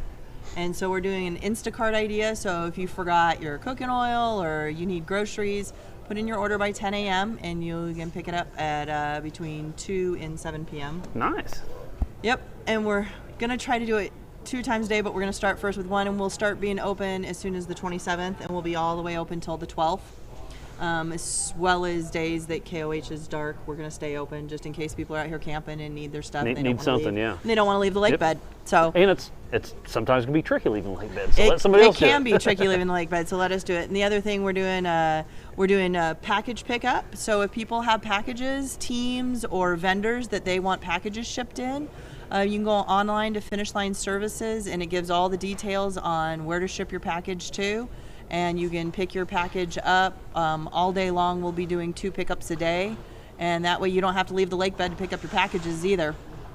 As well as laundry. Everybody has gotten their race suit dirty once or twice, and if you're racing multiple days, we will take your suit to go get it dry cleaned. You drop it off at 8 in the morning. We'll have it back to you by 5 p.m. So full laundry service, not just dry cleaning, but regular too. I know last year I probably would have paid about $1,000 for somebody to have done my laundry, Because after 2 weeks here, you do run out of laundry. So Run out of a little bit of everything. Yeah, Yep. last year I ran out of socks. Yep. Yeah. Yeah, and your socks smell after a while. Oh yeah. No, I bought extra. Bought extra. Anyway, so we got that. We also have office services. You need copies made, things laminated. We have a notary, full office services, computer. You can come see us. We have 2 locations, one on Boone Road and one in Hammertown. All packages will be picked up, laundry and Instacart on Boone Road. That way you don't have to go into Hammertown. So IVs, showers, and lots of services for everybody here on the lake bed this year. That's awesome. Thank you, Julie. Yeah. Yep. Keep you going. Yep. Appreciate it. Edwin, I'm going to bring up, I don't remember the guy's name, but what's your name from Hypercraft? Tell me your name again. Adam. Grab the mic. Well, Edwin's going to tell us how you're prepping for this year's race. This is Edwin Abd, everybody. 4475. 4475. For a while. I think 2015 was my first year. Not too long, not as long as a lot of these guys, but yeah, prep's coming along. Have the car about 90% back together right now. It's just all the little knick-knack always stuff. something, yeah, It's always yeah. something. We'll probably still be working on it when we get out here, but What do you think of the course? gnarly. It's going to be fun though. It's going to be a blast. That's what it's about. Qualifying's, yeah. All of it. No, it's all of it. It'll be all the fun. Right on. So, you saw this earlier. What do you think about this? It's a trip. Just talking to you about it a bit. Impressive, very impressive. So what we're talking about is our Hypercraft Spec EV car. So the first Spec EV package motor. It took us a bit to get there, and it's well worth the wait. It's been amazing. So yeah, absolutely. We're delighted to work with you and to prove that EV powertrains can go everywhere. And I think you've already begun to prove that. Yeah. We can take EV powertrains absolutely anywhere. And I mean, it's the wave of the future right now too. It's pretty impressive. Absolutely, and we're delighted to be partnering and working with you and showing what we can do to bring advanced powertrain, EV powertrains to all of the vehicle sports, all vehicle applications as well. It's not just about the big companies. We want to support the small companies with EV powertrains and bring them to all of the enthusiasts who want to compete and find the benefits of using the latest power systems. Awesome. And that's in the spec cars, and you guys. It's our old yeah. chassis. You've had that thing around for a long time. That car has a lot of miles. But I figured it'd be the perfect opportunity. We blew the Hemi up on it, trying to drive off a dumb cliff, and they don't run upside down, and this one will. Yes, that's right. Yep. We don't care, upside down, right side up, all the same. So I'm gonna go back and try to drive the same line. And see but if you I have can to have pull tires off. on the ground still. I had tires on the ground. I was Oh. technically still driving. I was still making forward momentum, but I was upside down. Yes, it was a weird situation. It's been happened before. But we're going to have, we've got 10 of these packages out. The hardware's already out to the drivers. Now we're getting into the batteries being finished and the integration package put together. For all the drivers that are going to be at King of the Hammers, we're going to be doing demos of this car on Chocolate Thunder during the breaks of qualifying. And everybody that's in the Spec EV class, I want you to come and be able to drive it just right there on Chocolate Thunder. That's cool. And we'll do demo rides for other people and just have some fun with it. So. And you took it out today for a little bit and you explained the rocks. Yeah, I drove it before in the rocks, and then I was able to drive it again today too, and it's a lot of fun. And it's quiet. And you said you could hear all your junk creaking. Your Heims are the Heims are the loud part of that car. The Heims are. But now you can hear traction. I mean, it is different wheeling and hearing the tires. Yes. Yeah, when you took off, it's just wild. Yeah. So, thank you very much, Hypercraft, and everybody in there, the entire team. It's been an incredible journey. So, and an honor. So, thank you very much. It's going to be fun. Safe. So, appreciate it. Good. Yeah. Cheers to you. Absolutely. See you at the race, Edwin. Anybody else we got? I see Richard Gaudier there. Come on around here, Richard. You're an old school racer. Is there any other racers? Travis Cook, you come up here. What other racers we got? Hello. How's it going? Oh, it's going good. I'm glad I'm here. Hi, Richard. Hi. Hi, Dave. And you're still helping with tech, right? Yeah, I'm on the tech team. We do contingency and chassis tags and try to keep everybody safe. Yep. Travis Cook's here. Travis raced with us, also works with us now. He used to race. He's kind of washed up. Yeah, washed up. It's better than never racing at all. I know. Hey, it's good to retire. How many people when here? it's time. How many people at this table have never raced before?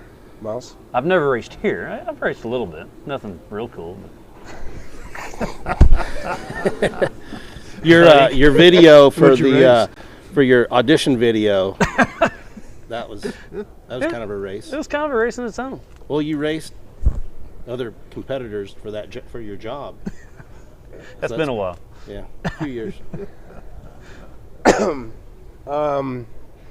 I think we're closing up when we're at the question standpoint, right? Do we have any questions at all, Courtney? Can you talk about how people can watch King of the Hammers? I can. Yeah, we're going to be having. Can you repeat the question though? Yes, the question is how can you watch the race live? You can watch it on our YouTube channel, King of the Hammers YouTube channel. The official. King of the Hammers _official. Yes. That seems, it rolls right off the tongue. Can we have an asterisk? Just so I can say the word asterisk and. Okay. How does Miles say asterisk? I don't know. No. Asterisk. that can get dangerous. Is it easier to say into the rent? There you go. We'll have that back. Any other questions, Courtney?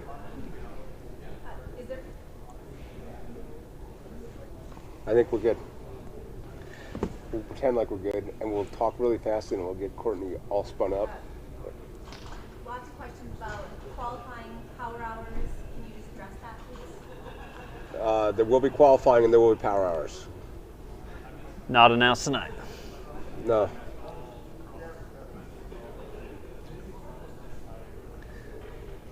We're not going to get into qualifying order tonight. No, we are now 2 hours and 52 minutes. No, we're an hour and 52 minutes into this. And I wanted to do it in 2 hours. And if we usually spend 2 hours just reading off names of the 400 entrants, but we have 750 entrants. And we're going to announce the yeah, we still got the giveaway. Yep. Yep, we got that next. Yep. You want to stay for that? I'm all. It's just my union break is at 8 o'clock. Well, we got 7 minutes. Did you guys spell my name right on the winner? What's your name? Only one way to find out. Alrighty. So we're going to go raffle prizes.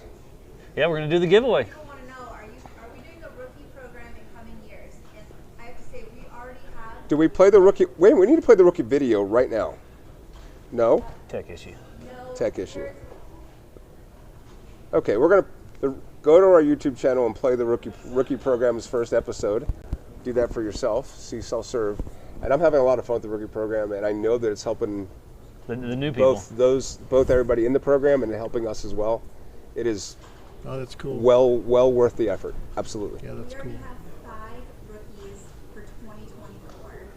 5 rookies for 2024. That's cool. Yeah, that's good. Congratulations. I'm looking forward Do to you have a limit to the rookie class numbers? Nope.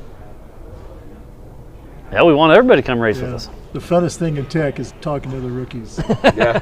So it's nice being an ex-racer and being able to and understand. It's really fun. Yeah. So how many years can you be an ex-racer and then come back as a rookie? It's not like you don't.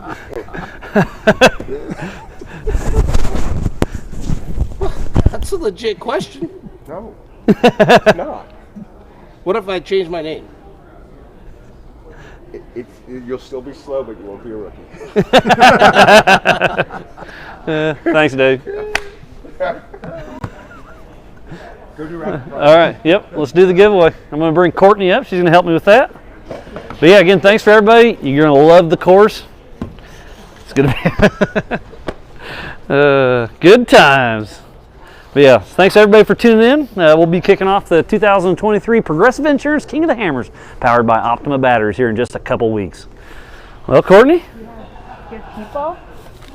What kind of people you want? And you have names? We got names. What do you want to do first? Oh, I left my phone who has the winners of the Supercross tickets. And that's Oh, you got them all pulled up, huh? So yeah, we got the 74 weld portals we'll be giving away, and there's a little caveat to that. If you don't have a Jeep, these are the 74 weld unlimited Jeep portals, and if you don't have that and you don't want to mess with it, the backup plan for the portals is you get to join our crew in the KOH Ops helicopter during the EMC race. So, you know, pick your poison. It's going to be pretty wild.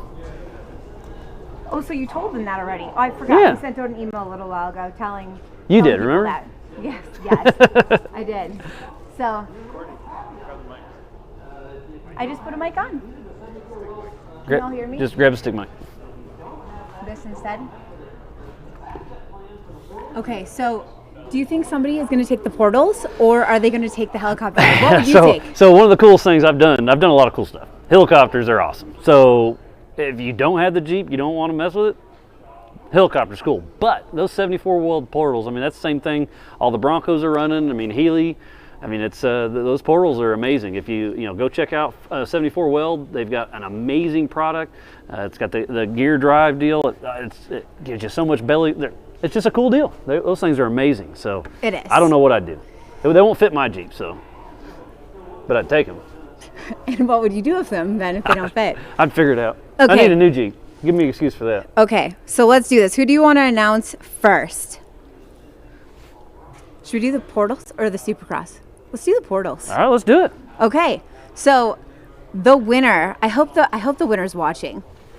Maybe the winner's watching. RDP, you have this. If the winner's watching, we want them to say something to us and let us know. The winner of the 74 Weld Jeep Ultimate portals worth $25,000, or they can join our crew, one seat. So they get one seat in the Ops helicopter during the 4-wheel parts EMC race. I feel like we should have a drum roll. Everybody, nobody's doing it. Who is it? Matthew. Oh, we're not allowed to give last names. Well, that was such a build-up, and then like. But hey, check your down. email. So, yes. But they'll be coming out this week. Never mind. You can't let us know if you won. Okay, so next, Supercross. Let's do Supercross. Supercross tickets. Yeah, Monster Energy gave us those, so it's 2 pairs. And we, who was the winner? What was the answer to the winner? Was it Eli Tomac? Lucky for you, I was able to know that answer because you threw me out there and you hung me out to dry. We talked about it giving earlier. Me an answer. So yes, Eli Tomac, and the winners were. And remember, that's for next weekend, January 21st. Yes, pulled my answers. So we had Racer Coffee Company and White Dirt Rider. So how do they get a hold of you to get those? I have them on YouTube, and I will send them a message after this. So they get to go to Supercross. Thanks, Monster Energy. And I am going to send everyone a message who is the winner of Dave's trivia question. And I just want to know, Roxy sent me a message when Dave I got one too. Stop giving away all the merch with a bunch of exclamation points. And a laughing face. And I didn't get a laughy face. Okay, so the next one. So this is for the Can-Am. The KOH edition. KOH edition Can-Am. So this one is a little bit different. So these are 17 finalists who because are we did the 17 days. 17 days. So kind of keeping that going on. Yep. So, and people are asking about the winners for those, wondering where they can see them. So we did social stories every day. You did? Yep. So stories, 17 days worth of them. Yep. And so multiple winners most of those days, and we threw them up in the stories on both Facebook and Instagram. And you can also go to our webpage, kingofthehammers.com, and then there is a 17 Days of KOH page there for the giveaway winners. You can see all the winners posted there. Winners are or have or will be receiving an email this week. Yep. We're working on that, getting everything lined out. But there's a lot of cool prizes that we're able to give away. Yep. So thanks to all of our vendors and sponsors for that. And you pick up those on the lake bed. It's pretty cool deal. Yes. Yeah, let's do it. Yep. So we have 17 files, and where do they go? We'll get that information to them. Yes. So how this is going to work is these 17 finalists are going to come onto the the stage at King of the Hammers, and then we are going to select one winner who's going to walk away with the Can-Am at King of the Hammers. And more than that, they're going to actually have a Can-Am to drive around at Hammers, right? I heard that. Yeah, that's the plan. Okay, so not only do you get the Can-Am, but you're cool going to have something to drive around at King of the Hammers as well. So 17 finalists, and this is such a bummer, but we can only do first names. But you'll get an email. On here. So, how do you want to do this? Steven. Ray. Aaron. James. Kylie. Chuck. Richard. Cheyenne. Jesus. Amanda. Omar. Sean. Nathan. Jesse. Tasgan. Ryan. And Rodney. So those are 17. You'll be getting an email this week with telling you exactly what we're going to do with it and get on stage. And one of those will take home the Can-Am. We may know one or two of these people too. I'm just throwing that out there. So you never know. That's going to be exciting. You're going to be up on stage, the same stage that you must be present to win. Yes, so, yes. That's and a good the email you get. I mean, if you don't make it up to stage with the directions we have, we're picking that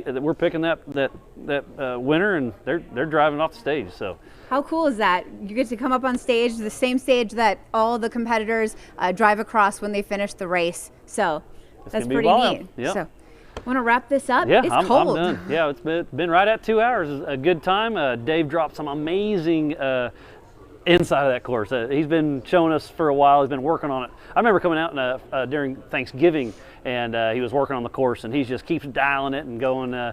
He takes the bomber out and goes playing in the rocks and finding new lines, and keeps changing some things, and it's really cool for him to actually show the entire course. So I'm stoked. It's going to be awesome. I mean, it's a 2-week event this year. It's going to be absolutely huge. We've already sold over 11,000 tickets for this year. So it's going to be a big year, having the Motos back, the desert. I mean, it's going to be awesome. So check the website. Lots of information to come. You'll be sending out some more information on the emails and all that, and it's going to be great. Also, their competitors start here page. All the information for registration, and I just added today a competitors quick links page that has all of the information on it for tech, for fuel pre-orders, for trackers, transponders, for yellow brick, for motos, gas transponder information. So head to that page as well. That there's all kinds of quick links on there. That's coming out also, but good reference point. So I'm ready. So thanks to all our racers, fans, volunteers, and everybody in between. We'll sponsors, see vendors, staff. There's so much camera going on. Crew. I mean, it takes an army to make this run, but we will see all of you at the 2023 Progressive Insurance King of the Hammers, powered by Optima Batteries.